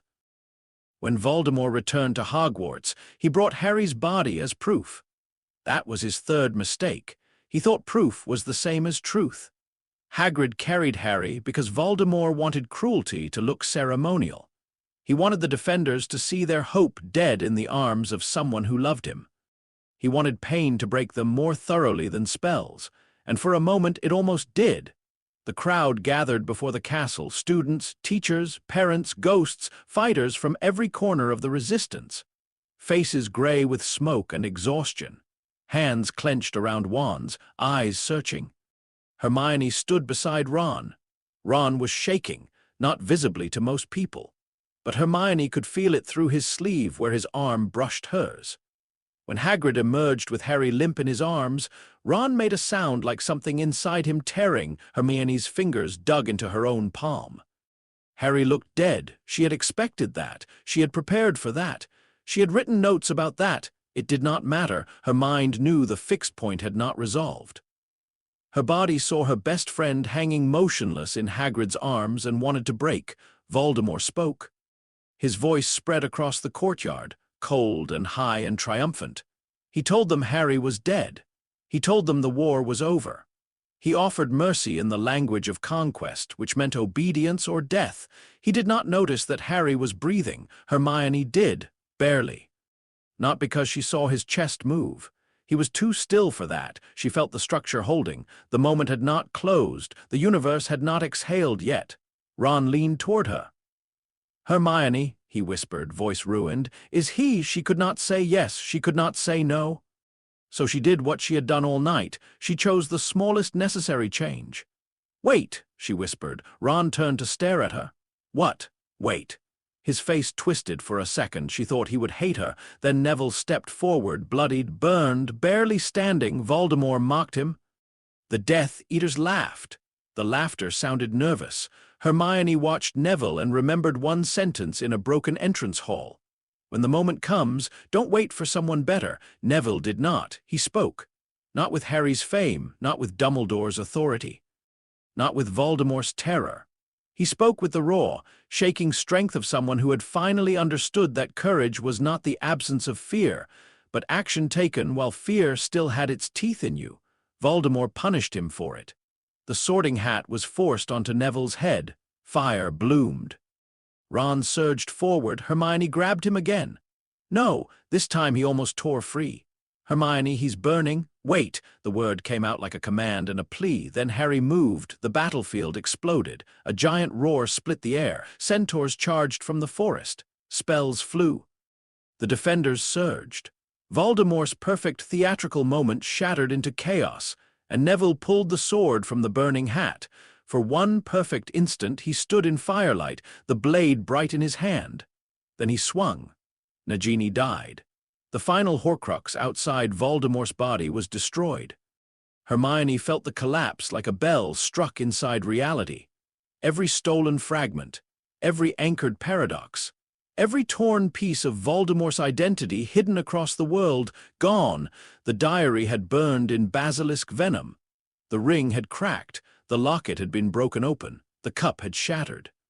The diadem had died in cursed fire, the snake's head fell from its body, and Harry had survived the curse that removed the fragment inside him.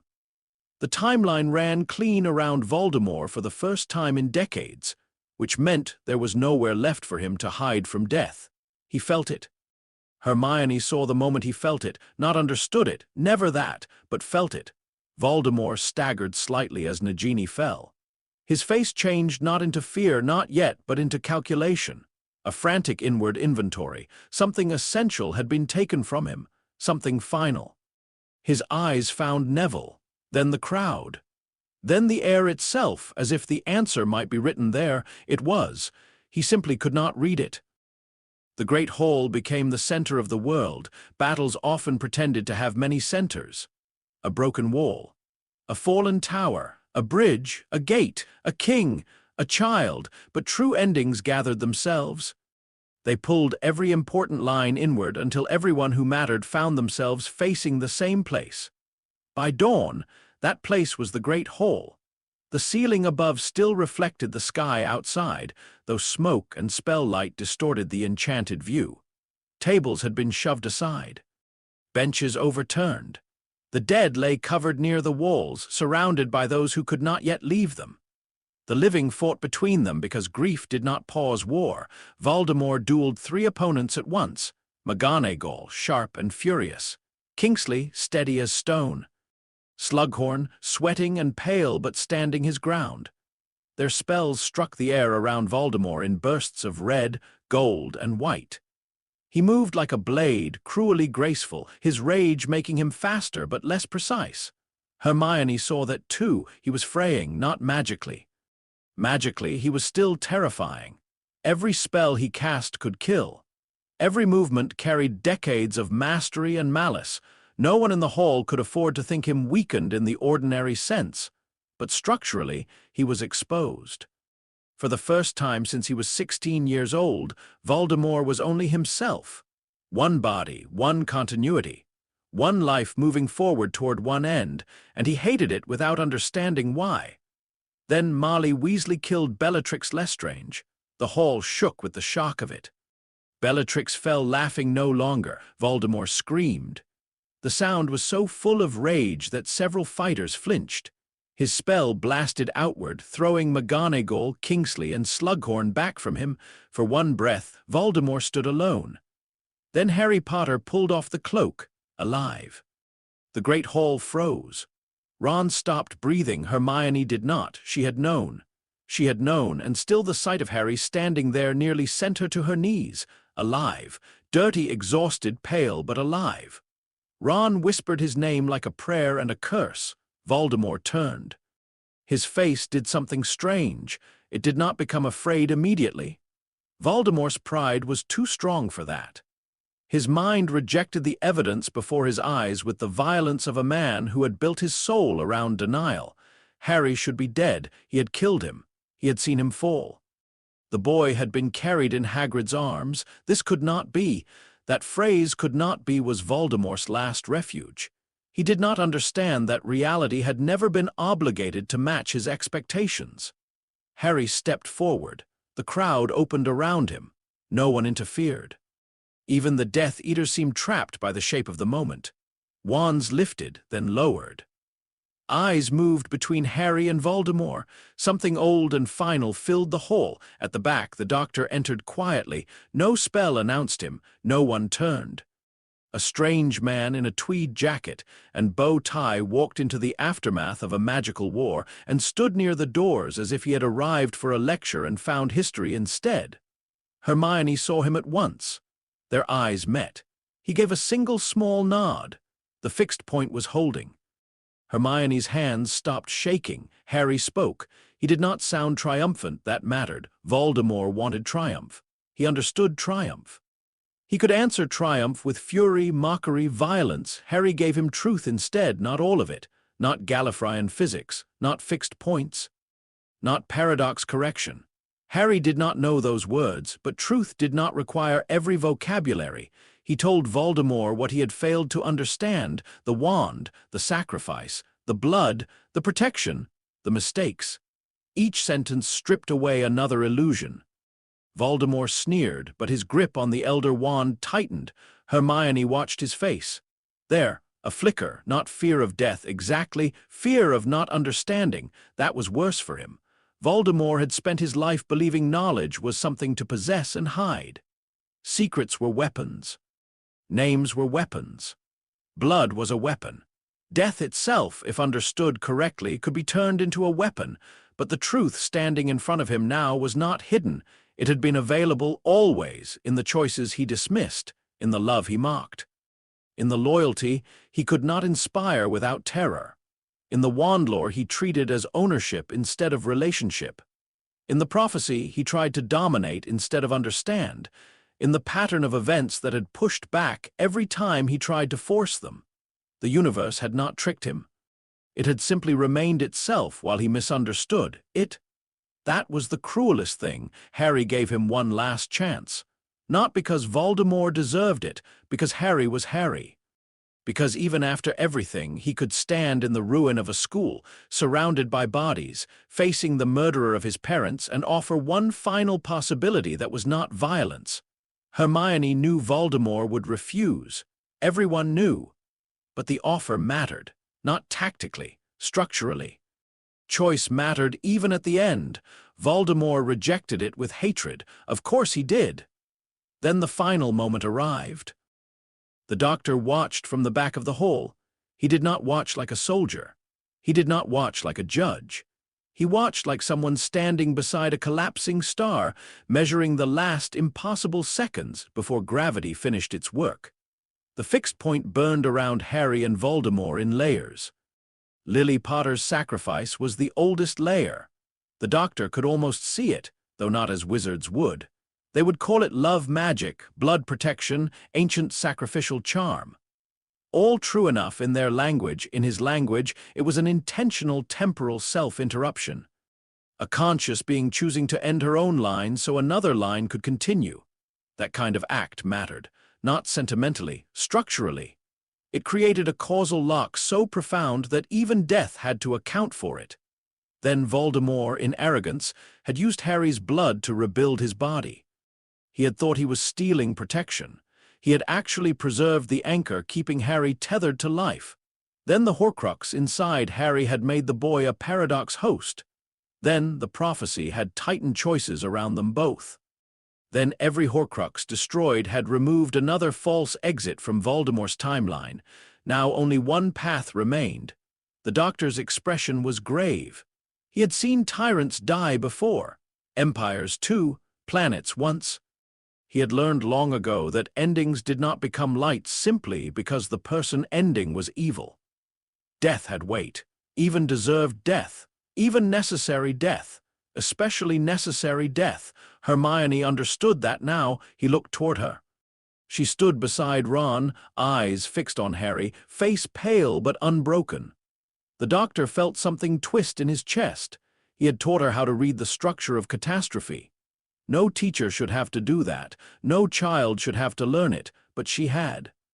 And because she had, fewer people had died tonight than might have.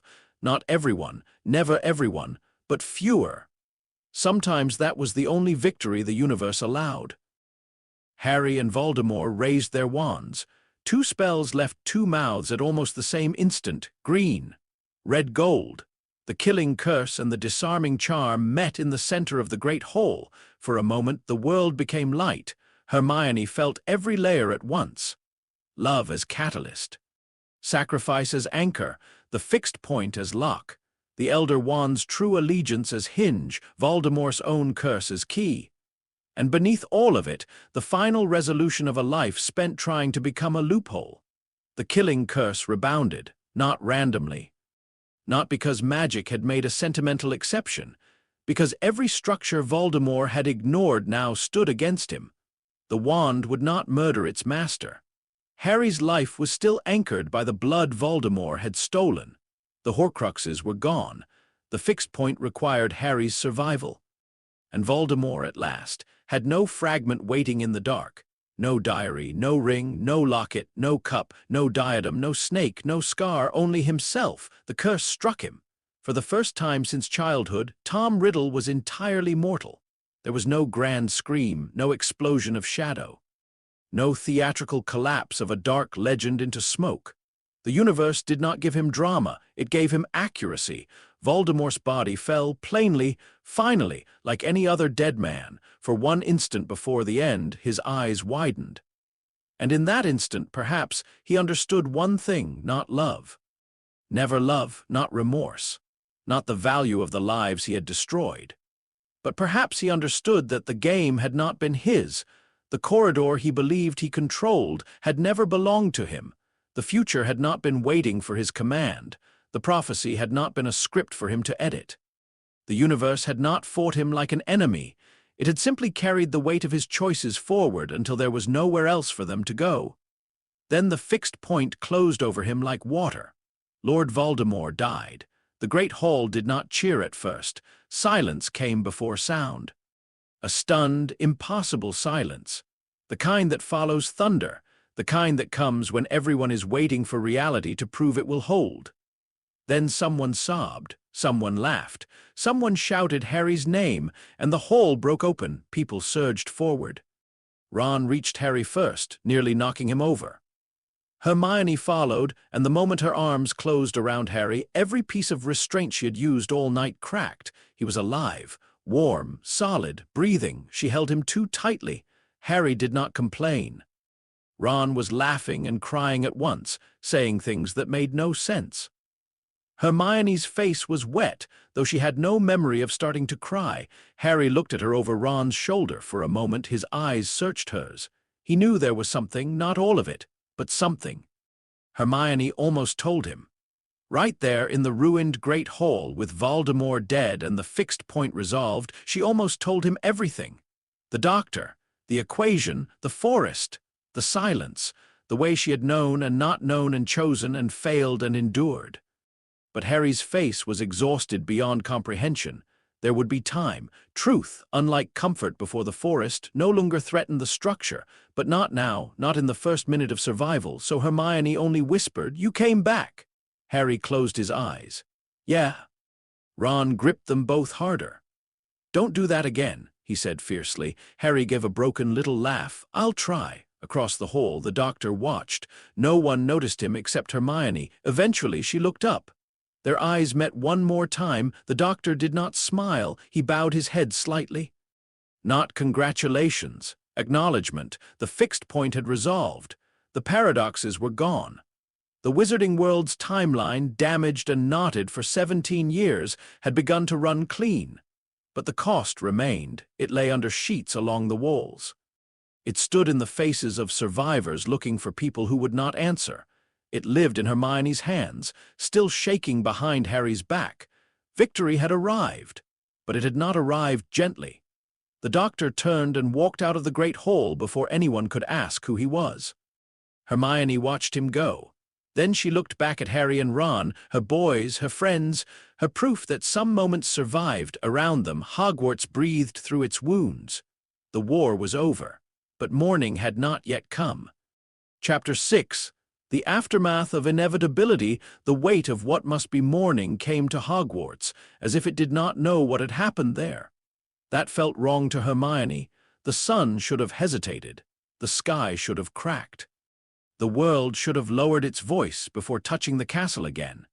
Instead, pale gold light spilled over the broken towers, crossed the shattered windows, and lay gently across stone that had held blood only hours before. Birds began calling from the edge of the forbidden forest. The lake reflected the first colors of dawn. Somewhere, absurdly, the grass was wet with dew. The world continued. Hermione hated it for that. Then, almost immediately, she was grateful. Because if the world could continue after this, perhaps they could too, not cleanly, not easily. Not all of them, but forward. That was the only direction left. The great hall had changed in the hours after Voldemort's fall. During the battle, it had been a battlefield. In the first minutes after, it had been a storm of sound, crying, shouting, laughter that broke into sobs, people calling names, people not finding answers. Now it was quieter, not peaceful, never peaceful, but quiet in the heavy way that follows exhaustion too deep for noise. The injured had been moved to one side, where Madame Pomfrey and every healer they could find worked with terrifying efficiency.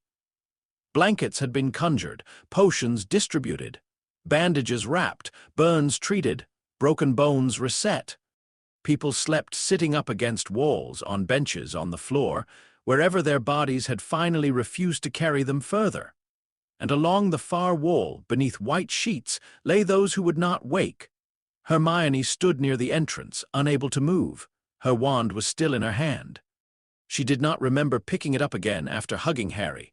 She did not remember letting go of Ron. She did not remember walking away from them.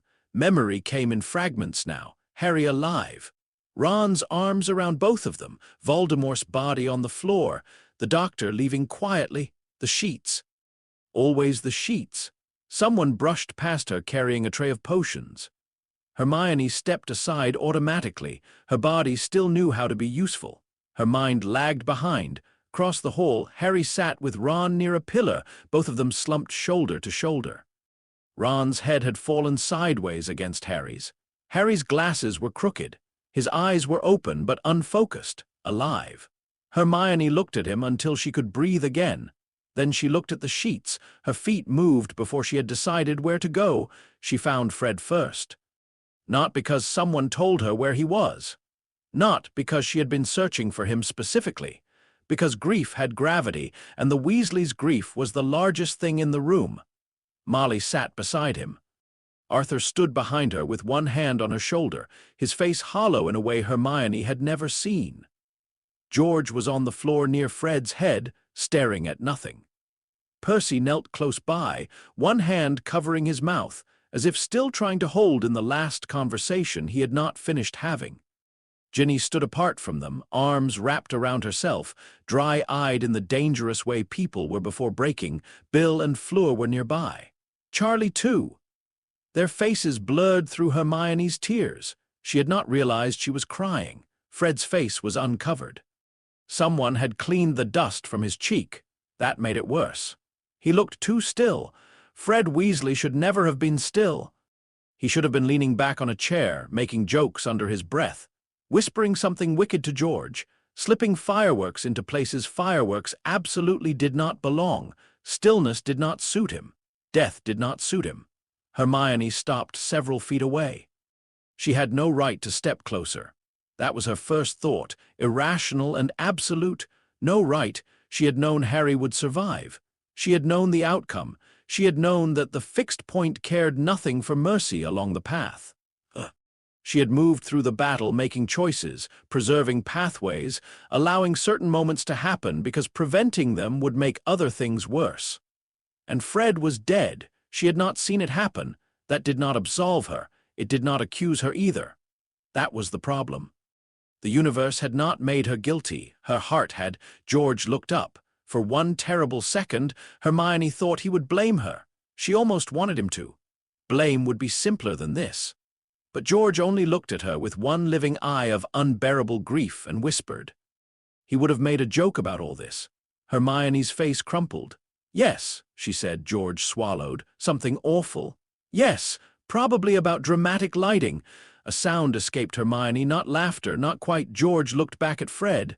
He always got the timing better. Hermione took one step forward, then stopped again.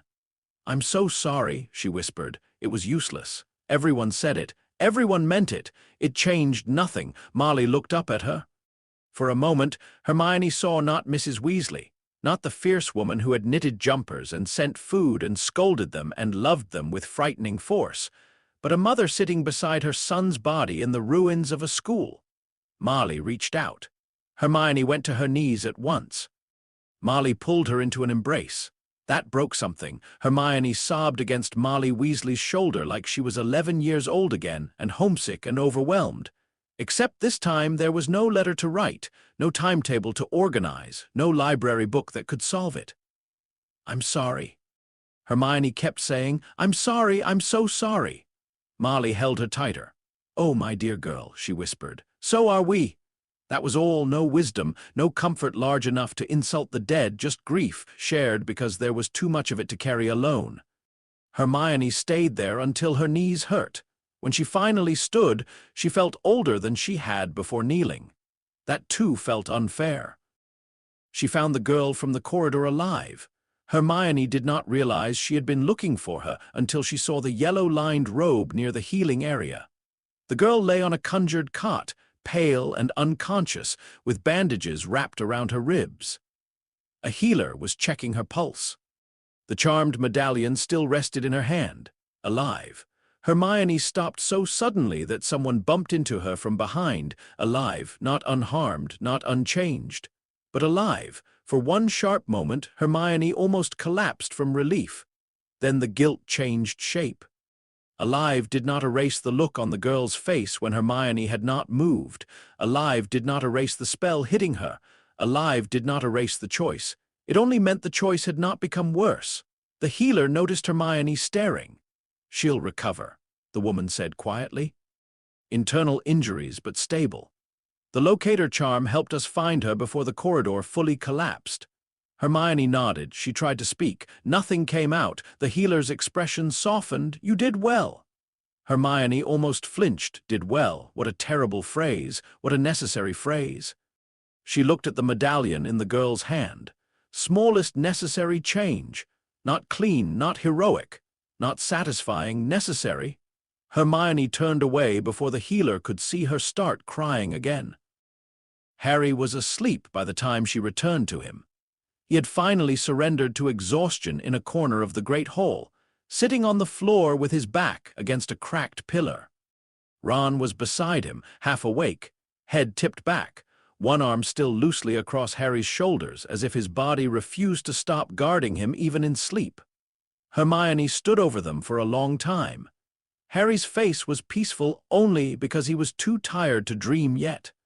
She wondered what would happen when he did. She wondered what he had seen in the forest. She wondered whether some part of him had understood, in that strange space between curse and return, what she had known and refused to say. She wondered whether he would forgive her if he ever found out. Then she hated herself for making it about forgiveness. Harry had walked to his death. Fred had died. Tonks and Lupin were gone. Colin Creevey, too young and too brave, lay beneath a sheet. Lavender was injured badly, so many others. Hermione's secret was not the center of the grief. It was only one thread in the ugly fabric of the morning. Still, it was hers. She crouched in front of Harry and adjusted his glasses carefully. He did not wake. Ron's eyes opened a crack. "Hermione." "I'm here. You all right?" "No, yes." Ron looked at her for a second. Even half asleep, he knew. He shifted slightly, making room beside him. Hermione sat.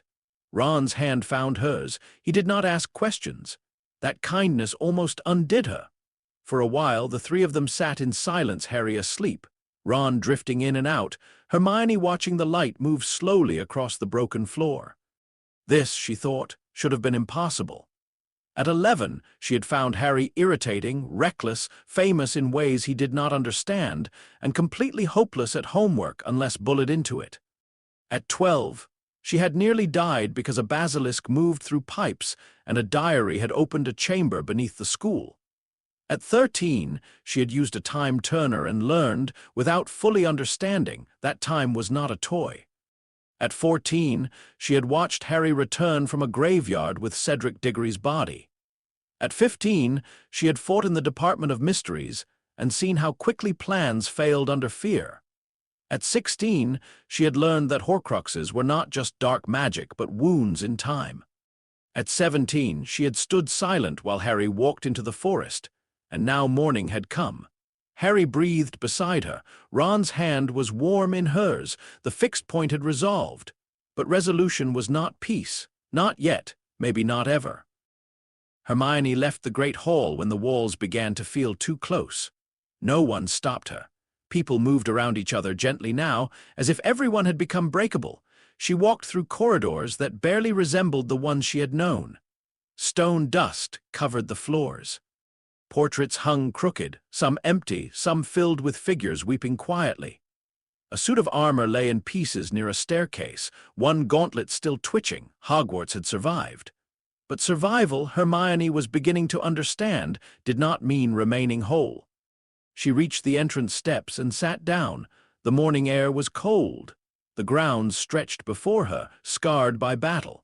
Patches of grass were burned black. Trees at the edge of the forest stood split and smoking. Farther away, near the boundary of the wards, something blue stood almost hidden among the shadows. The TARDIS. Hermione stared at it. For several minutes, nothing happened. Then the doctor came walking across the grounds. He moved slowly. That was the first thing she noticed. The doctor almost never moved slowly. He bounced, spun, rushed, stumbled, danced around his own thoughts. Even when he was serious, there was usually energy in him, a sense of motion contained only temporarily by the shape of his body. Now he walked like someone approaching a grave. He climbed the steps and sat beside her without asking. Neither of them spoke. Below them, Hogwarts tried to become morning. Eventually, Hermione said, "Fred is dead." The doctor closed his eyes. "Yes. Tonks and Lupin too. Yes. Colin Creevey. Yes. The girl from the corridor lived." "I know." She turned to look at him. "You know." "I checked." The anger came suddenly, hot, sharp, unfair. "You checked." The doctor accepted it. "Yes. You stood outside with your machine and checked." "Yes, you watched." His face tightened. "Yes." Hermione stood. "You watched all of it?" "Not all. Enough." "Yes." She laughed once bitterly, "Of course, because you couldn't interfere." "No, because fixed points." "Yes, because rules." "Yes." The words snapped something in her. "I hate your rules." The doctor looked up at her. Hermione's voice shook. "I hate them. I hate that you were right. I hate that knowing helped. I hate that it didn't help enough. I hate that I knew Harry would live and still had to watch Ron think he was dead. I hate that I let Harry walk into that forest afraid because apparently his fear was part of the mechanism. I hate that I stood still in that corridor for 1 second too long because if I moved too soon, everything changed. I hate that some of the things I did right were terrible." Her breath broke. The doctor said nothing. That made her angrier. "Say something." He looked at her with unbearable gentleness. "What would you like me to say?" "I don't know." That was the truth. It came out raw. Hermione covered her face with both hands. "I don't know." The doctor stood then, but he did not touch her. He was careful about that. "Hermione." She lowered her hands. His voice was very quiet. "You did everything right." The words hit her like a curse. "No." "Yes. Don't say that. It's true." "No, it isn't. If I had done everything right, then everyone would be alive." She stopped. The doctor's face had changed, not cold, but old, terribly old. "That is not what right means." Hermione shook her head. "It should. I know. It should mean if you're clever enough, careful enough, brave enough, then people live." "Yes, but it doesn't." "No." The answer was so simple she almost hated him again. The doctor looked out across the grounds. "I have spent a very long time trying to make that untrue." Hermione swallowed. "And," his smile was small and broken, "I have failed every time." The wind moved over the steps. Inside the castle, someone called for a healer. Somewhere else, someone began crying again. Hermione sat down slowly. The doctor sat beside her. "How do you live with it?" she asked. The question came softer now, more dangerous because of it. "How do you know things, watch things, lose things, and keep going? How have you not become hollow?" The doctor looked at his hands. For a long time he did not answer. When he finally spoke, the words came without performance. "You don't keep the grief away," he said. "That's the first mistake. People try, they lock it up. Bury it under work, jokes, anger, cleverness, duty. Very popular duty, looks noble, often just grief wearing a uniform."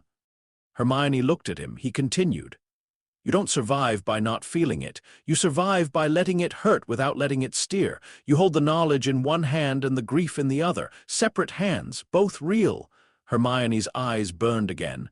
"That sounds impossible." "It is at first. And later it becomes difficult." Despite herself, she gave a small, wet laugh. The doctor smiled faintly. "Grief is not a failure of strategy, Hermione. It is not evidence that you miscalculated. It is the correct response to loss." She looked toward the great hall doors. "And if the loss was necessary?" then grief is still correct. If the choice was right, still correct. If I would make it again, the doctor turned to her, especially then.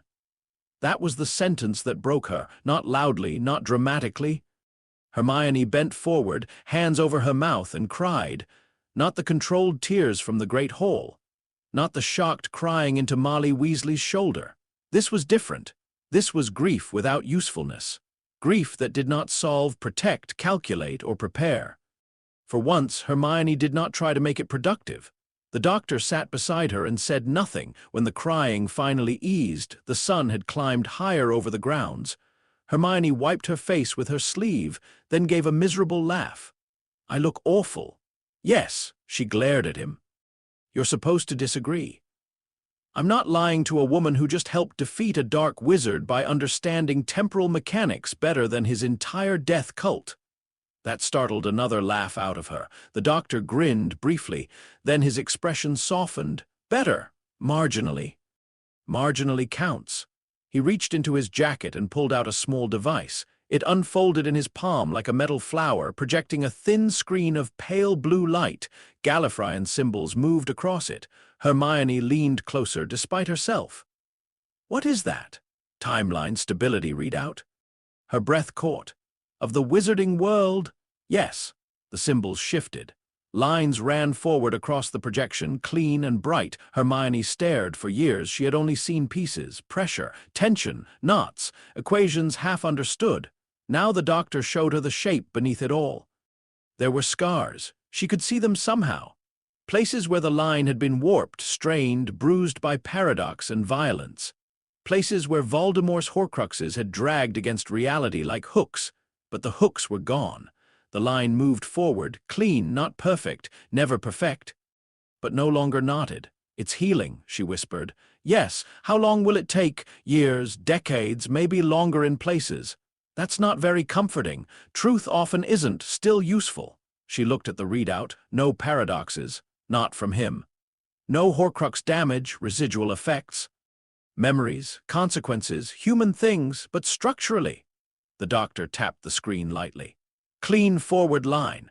Hermione closed her eyes. Clean forward line. For 17 years, Harry's life had been tangled with Voldemort's broken soul.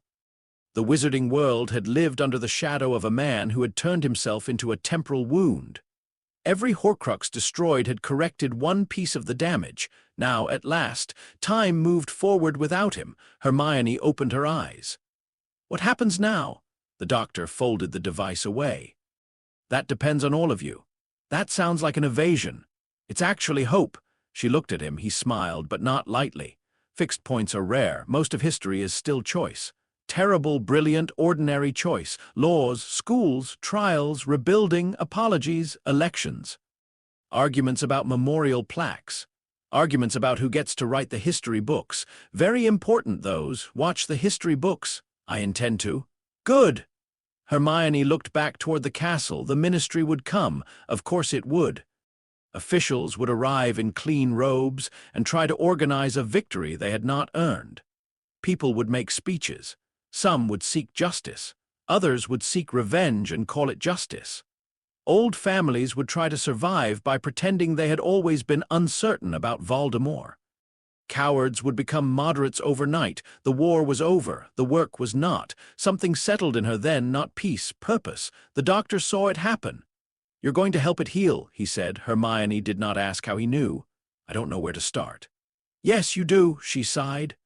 With the records. The doctor laughed. Of course with the records. And the laws. Naturally. And the trials, and education reforms, and protections for Muggle-borns, and werewolf legislation, and house elf rights, and breathe. I am breathing. You are listing reforms instead of breathing. They are not mutually exclusive. There she is, the doctor said fondly. Hermione looked away, embarrassed and grateful. For a while they sat in easier silence. Then she felt it, a shift in him, not temporal, human. You're leaving, she said. The doctor's mouth twitched. You always notice? You become quieter before you leave. Do I? Yes. I'll work on that. No, you won't. No, he admitted. Probably not. Hermione looked at the blue box near the edge of the grounds. Where? 1967. What's in 1967? A very confused astronaut, two men pretending not to be aliens, one actual alien pretending to be a vending machine, and possibly the worst sandwich in human history. Hermione stared at him. I can never tell when you're joking. Good, keeps the brain flexible. She smiled faintly. Then the smile faded. Will I see you again? The doctor stood. He brushed imaginary dust from his jacket, straightened his bow tie, then looked down at her. Yes, the certainty surprised her. You're sure? No, that is not what yes means. It is for me. She shook her head, but there was warmth in it. The doctor's expression softened. You are one of the most remarkable people I have ever met, Hermione Granger. Her throat tightened. And I have met everyone, he added. She laughed quietly. You said that like it was meant to make it more modest. It was. It didn't. No, I heard it halfway through. He looked toward the castle. You were 9 years old when I landed in your garden. You had a book too large for you, notes too sharp for most adults, and the most terrifyingly calm reaction to a dimensionally transcendental police box I have ever seen. You crushed the roses. I apologized. They recovered suspiciously quickly. They accepted my apology. I knew it. He smiled. Then the smile became something deeper. I told you not to let anyone make you smaller. I remember. You didn't. Hermione did not trust her voice, so she said nothing. The doctor stepped down one stair, then stopped. One more thing, she looked up. He turned back. The doctor who stops grieving is a doctor who has stopped valuing what was lost, and that doctor is dangerous. Hermione absorbed that carefully. You're telling me not to become hollow. I'm telling you that if grief hurts, it means you are still the kind of person who should be trusted with knowledge. Her eyes burned again. Thank you. He nodded once. Then, because he was still the doctor, he ruined the dignity of the moment by saying, also, sensible shoes, always sensible shoes. You never know when history will require running. Hermione laughed through tears. I'll remember. I know. He walked down the steps. This time Hermione did not follow. She watched him cross the damaged grounds toward the TARDIS. The blue box waited, impossible and familiar. At the door, he turned and lifted one hand. She lifted hers. Then he stepped inside. The TARDIS began to fade. V-warp, V-warp, V-warp. The sound moved through the morning like memory. Then he was gone. Hermione sat on the steps for a long time after. The castle behind her was broken. The world ahead was uncertain. The people she loved were alive and wounded and sleeping under a roof that had nearly fallen. The dead were still dead. No equation changed that. No fixed point excused it. No victory erased the cost. But the timeline was clean. Forward was possible. That would have to be enough for the first morning. Hermione stood. Her legs ached. Her face felt stiff from crying. Her clothes were torn, filthy, and smelled of smoke. Her wand hand still trembled when she moved too quickly. She took one breath, then another. Separate hands, she thought.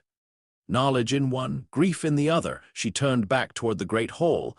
There would be records to gather, names to preserve, injuries to track, families to notify, lies to prevent before they had time to become official.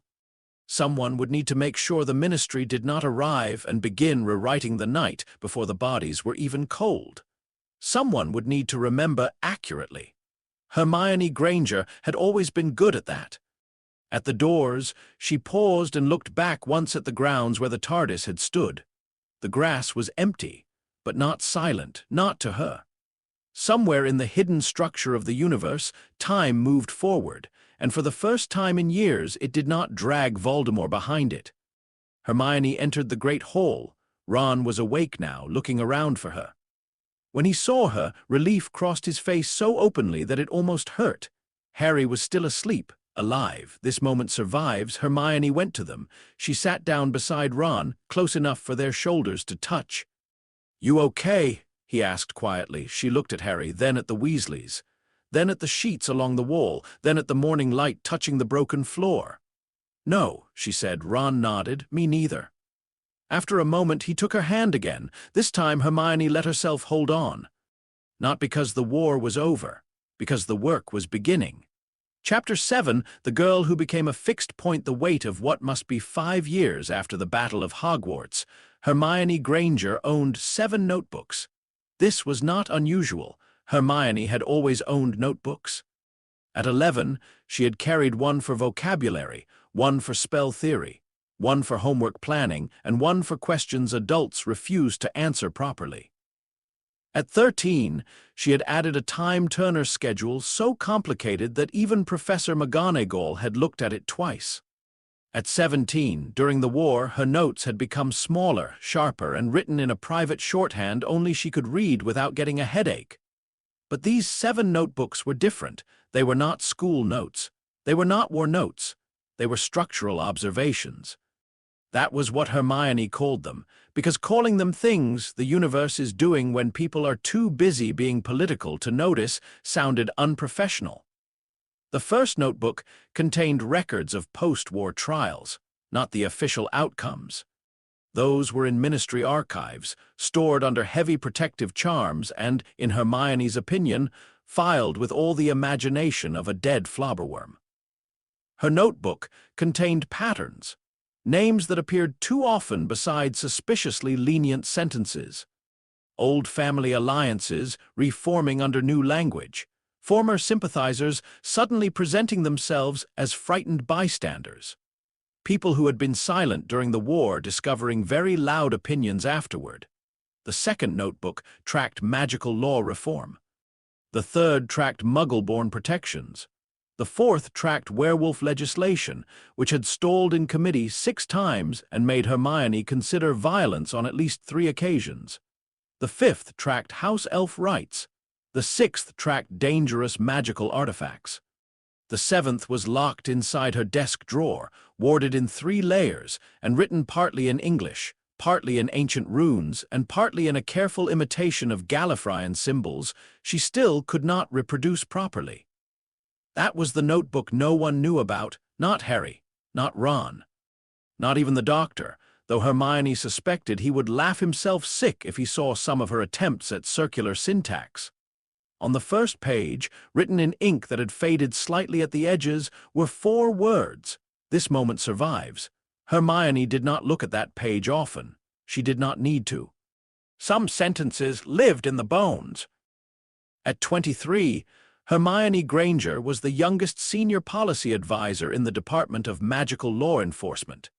This sounded more glamorous than it was. In practice, it meant she spent much of her life in rooms full of older witches and wizards who used phrases like traditional considerations, practical limitations. And this may be moving too quickly when what they actually meant was we do not want to change anything that benefits us. Hermione had developed a professional smile for these meetings. Harry called it her, "I have already defeated you and am waiting for you to notice," smile. Ron called it the scary one. Both descriptions were accurate. The ministry had changed since the war, but not enough. That was the problem with institutions. They could survive disasters by pretending survival was the same as virtue. The ministry had fallen to Voldemort, collaborated with terror, persecuted Muggle-borns, enabled corruption, and failed the people it claimed to protect. After the war, everyone agreed reform was necessary. Then reform had become specific. That was when people became less enthusiastic. Hermione had learned this pattern quickly. Everyone supported justice until justice required paperwork. Everyone supported equality until equality threatened inherited convenience. Everyone supported truth until truth named them. So Hermione named things carefully, precisely, relentlessly. She did not shout as often as people expected. Shouting was satisfying, but not always effective. The Doctor had taught her that. Big interventions created ripples. Small, precise pressure could move entire systems if applied at the correct point. Hermione had become very good at pressure. A committee report rewritten before it reached the Wisengamot. A buried witness statement resurfaced at exactly the wrong time for a corrupt official. A clause inserted into child protection law that closed 3 loopholes old pure-blood families had used for generations.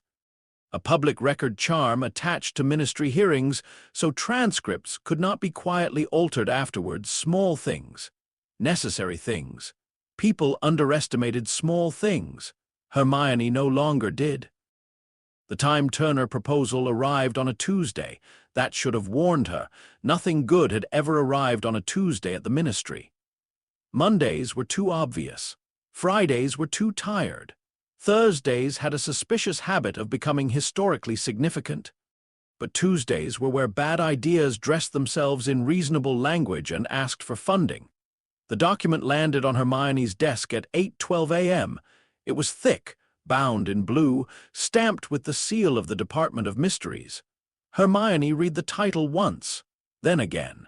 Then she sat very still. Proposal for the controlled reconstruction and institutional deployment of temporal reversal devices for limited corrective governance. There were several things wrong with that title. The word controlled was doing too much work.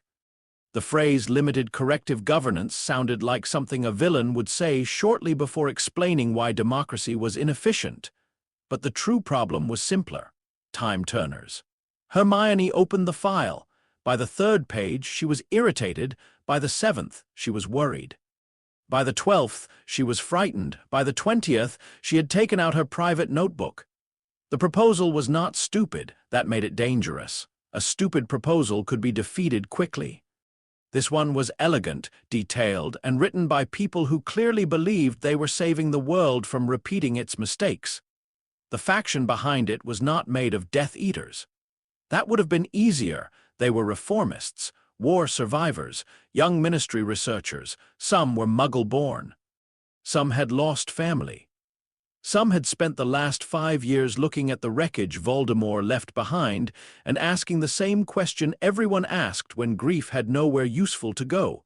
What if we could go back? Not far, they argued. Not centuries. Not even years at first. Only hours, perhaps. Then days. Controlled experiments. Institutional oversight. Corrective review panels. Emergency use only.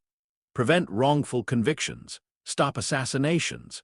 Undo catastrophic policy decisions before they hardened into law, save lives when all other options had failed. It was, on the surface, compassionate. Hermione hated that most. Cruel ideas were easier to oppose. Compassionate mistakes required more care. She read the entire proposal without moving from her desk. Then she read it again. At 10:43 a.m., Ron knocked on her office door with 2 cups of tea and a paper bag. He wore Aura robes now, though he still had a habit of looking surprised when people treated him like an authority figure. There was a fading scar near his jaw from a raid the previous winter, and his hair was longer than ministry guidelines technically allowed. Hermione, she did not look up. That bad? Yes. Ron came in, closed the door, and placed the tea on her desk. Bad as in annoying bad, or bad as in you're about to rewrite 3 laws before lunch? Worse. He leaned over and read the title. His face changed. Oh, yes. Are they serious? Very. Ron sat down opposite her. For a while he said nothing. That was one of the things Hermione loved about him now, though she rarely said it aloud. Ron had learned when silence was not ignorance. He did not always need to fill a room to prove he was in it. Finally, he said, "Time-turners don't work like that." "No, you told me." "Yes. Loops, right? You can't change what happened because if you went back, you were already there." Hermione looked at him. Ron shrugged. "What? I listen sometimes." Her expression softened. "I know." He nodded toward the file. "So why don't they know?" "Because most of them only understand the ministry's official documentation. And the official documentation is incomplete, defensive, and written by unspeakables who seem to believe clarity is a form of moral weakness." Ron smiled faintly. There she is. Hermione closed the file. They think the old time-turners were limited because of design flaws. They believe a more advanced generation could allow targeted alteration. But it can't. No. Ron studied her face. There's more. Hermione touched the edge of the private notebook in her drawer, though Ron could not see it. "Yes, Dr. Moore." She looked up sharply. Ron's voice was quiet. He knew some of it now, not all. After the war, truth had come slowly. Not in one confession, not in a dramatic evening by firelight. Hermione had told Harry and Ron pieces over time. The blue box in her garden, the visits, the fixed point. The reason she had known Harry would survive and could not tell him. Harry had taken it silently at first. Then he had walked outside Grimmauld Place and not come back for 3 hours. When he returned, he had hugged her so tightly she could barely breathe and whispered, "I'm glad you didn't tell me." That had hurt more than anger would have. Ron had been angry, not because she had kept the secret. Not exactly. Ron's anger had been simpler and more loving than that. He had been angry she had carried it alone. They had worked through it, mostly. Some wounds became part of the friendship, not fatal, not forgotten, just there like old scars that ached in cold weather. "Yes," Hermione said. "Dr. Moore," Ron exhaled. "Right, then you'd better stop them. I intend to. Need anything?" She looked at the file, then at him. "Lunch later?"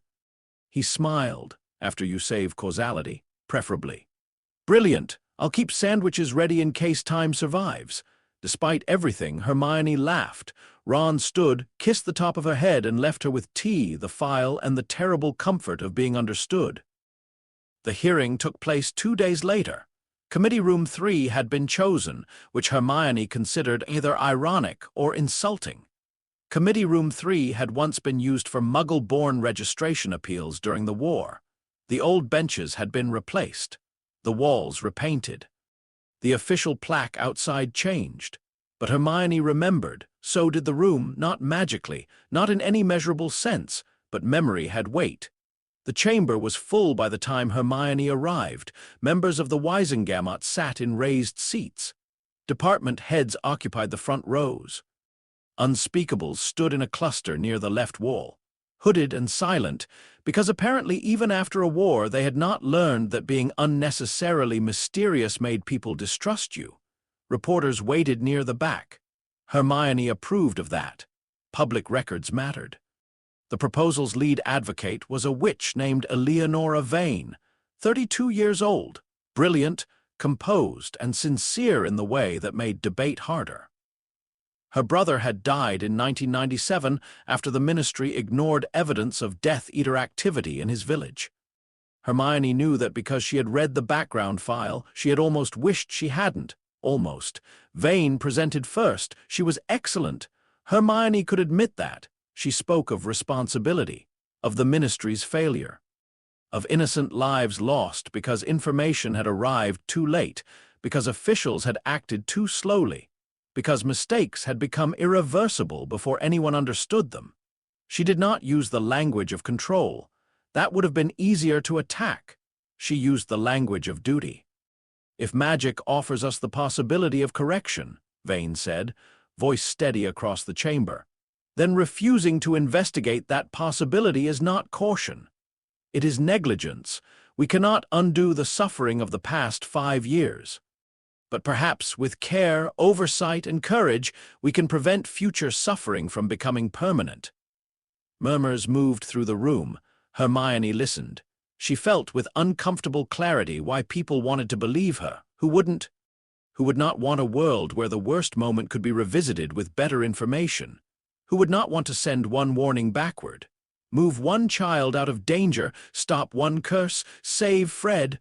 Hermione's hands tightened in her lap. There it was, the temptation, not theoretical, personal. If she closed her eyes, she could see the great hall again. Fred, too, still beneath the sheet. George looking at empty space. Molly's arms around her. What would she give to change that? Nothing, she told herself. Then, more honestly, too much. That was why the answer had to be no. Not because grief was small, because grief was enormous. And enormous, grief made people dangerous when handed machines they believed could bargain with time. Vane finished to strong applause.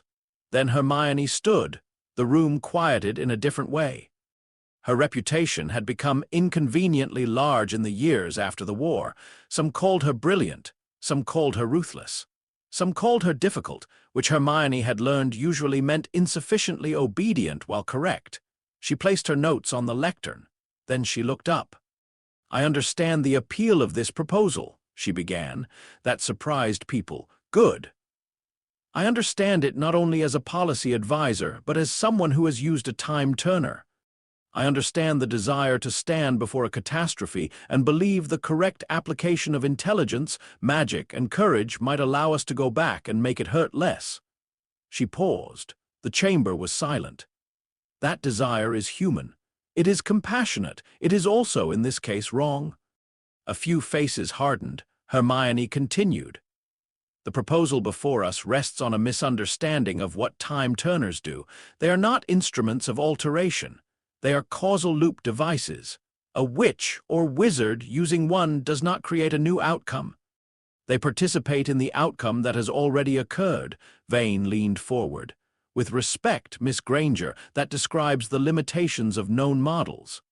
No, Hermione said. It describes the structure of the magic itself. The word structure sharpened the air.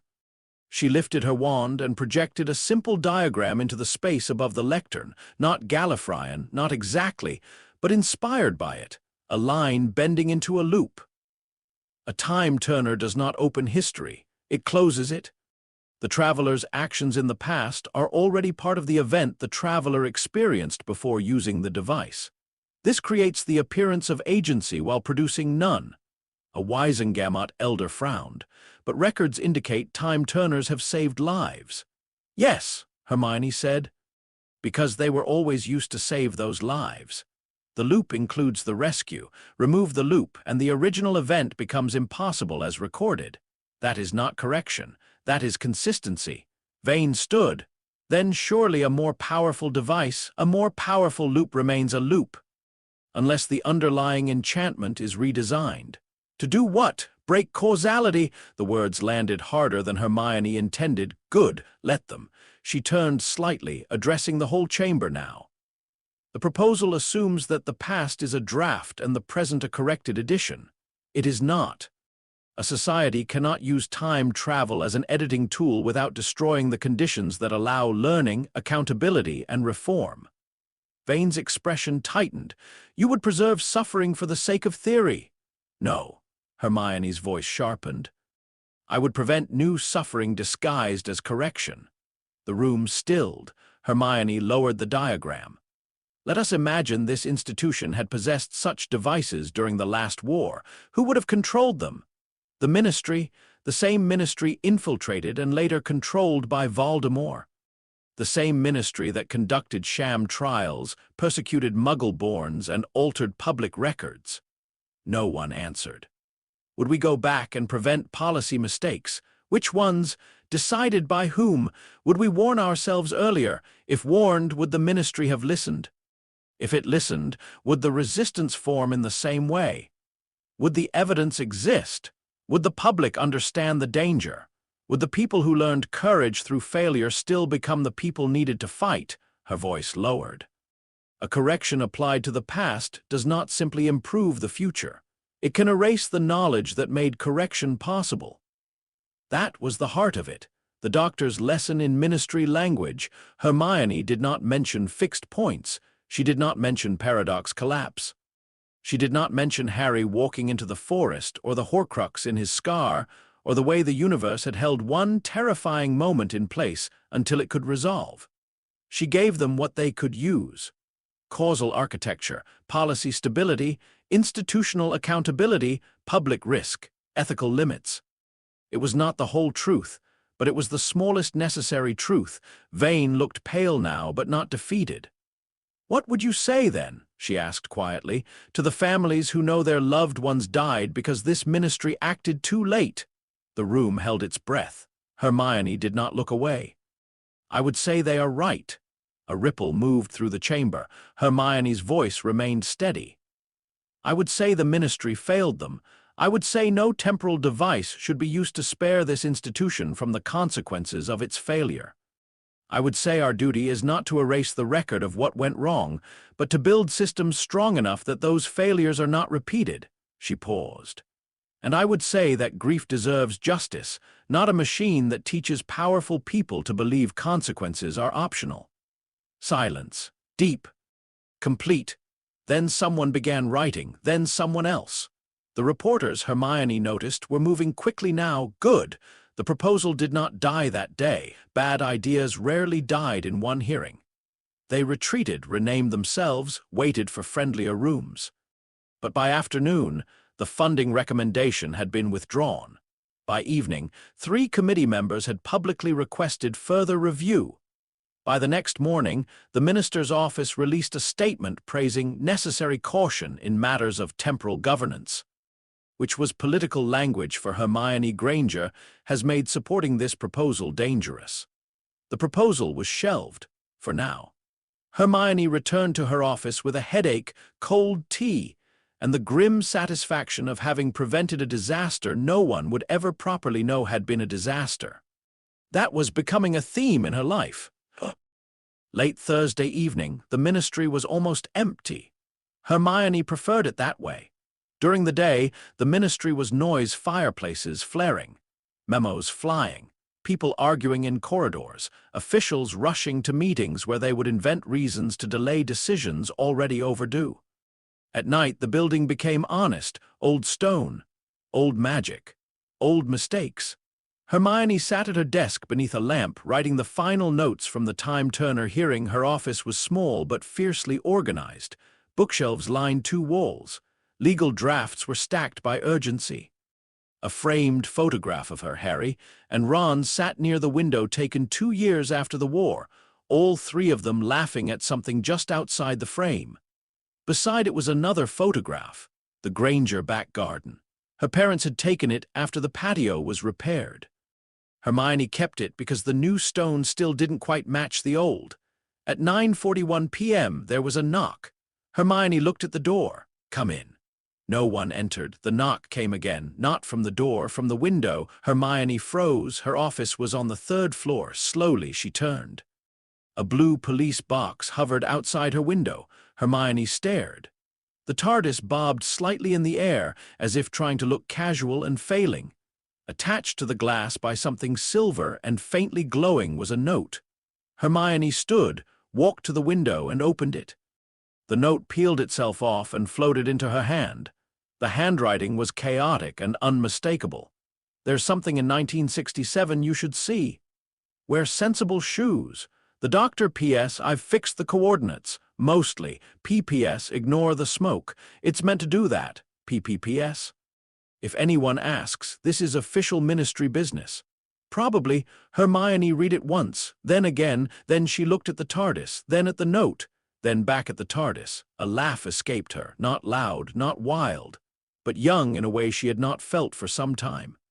For a moment, she was 9 years old again, standing in a garden in her pajamas with a notebook in hand while a strange man in a bow tie took her seriously. For a moment, she was 13, learning that time loops were not freedom. 16, translating 4 impossible words.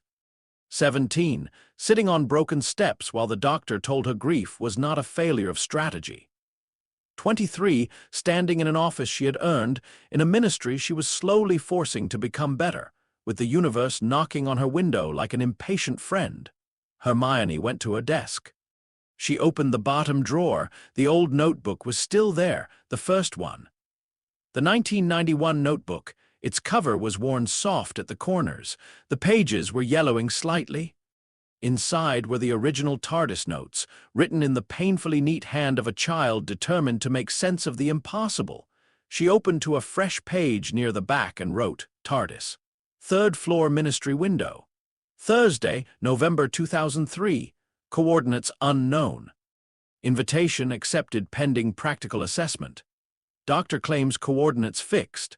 Reliability remains questionable." She paused, then added, "Wear sensible shoes." From outside, the TARDIS gave an impatient little V-whirp. Hermione looked toward the door. There was work on her desk. Always work. Reports to file, laws to draft, people to protect, systems to rebuild.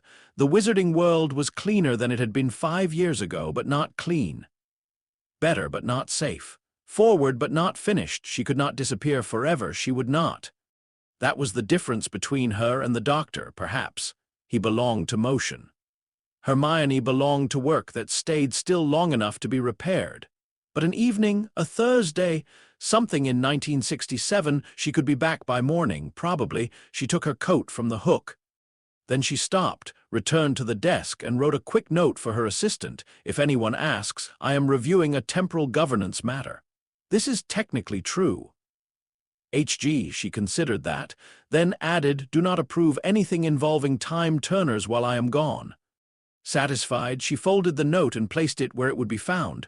The window opened wider. Cold night air rushed in.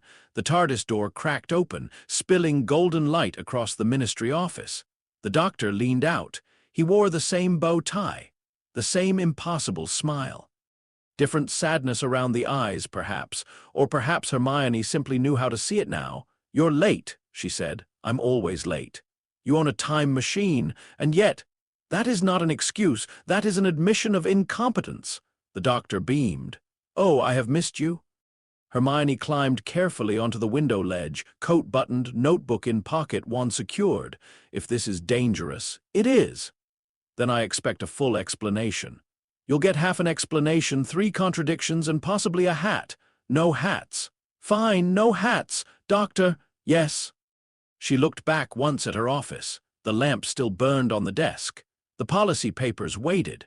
The photograph of Harry and Ron waved silently from its frame. The old world, broken and stubborn and worth saving, remained exactly where she had left it. "I have to be back by morning." The doctor's expression softened. "I know." "No, I mean it. I have a committee meeting at 9. Terrifying. It is, actually." "I believe you." She stepped into the TARDIS. The golden room welcomed her like a memory that had been waiting. Hermione paused just inside. The console hummed. The lights glowed. The impossible space curved away around her, larger than reason, familiar as a question she had never stopped asking. The doctor watched her carefully. "Well?" he asked. Hermione looked around. Then she smiled. Not the ministry smile, not the war smile. Not the careful expression of someone calculating consequences before emotion. The real one, the one she had almost forgotten she owned. "It's still bigger on the inside," she said. The doctor grinned. "Oh, you noticed?" The TARDIS doors closed. Outside, in Hermione Granger's ministry office, the light remained on. The notebook lay open on her desk, its last line drying in fresh ink. This moment survives. At 9:47 p.m. on a Thursday in November 2003, the blue box vanished from the third-floor window of the Ministry of Magic, taking with it a young woman who had spent 5 years making her world more stable, more honest, and more resistant to the kind of failures that allowed darkness to grow. She would return by morning. She always did. Not because the universe demanded it. Not because a prophecy required it. Not because time had fixed her to one path and closed every other door. Hermione Granger returned because she chose to, because there were laws to rewrite. Because there were people who needed defending. Because history was mostly malleable, and malleable things required hands willing to shape them carefully. Because some rules could be broken. Some rules had to be understood. And some work, once begun, deserved to be finished. The office was empty. The window was closed. The ministry slept uneasily around the glow of one stubborn lamp. And somewhere beyond the ordinary edge of Thursday, Hermione Granger opened her notebook, looked at the impossible universe ahead, and began taking notes.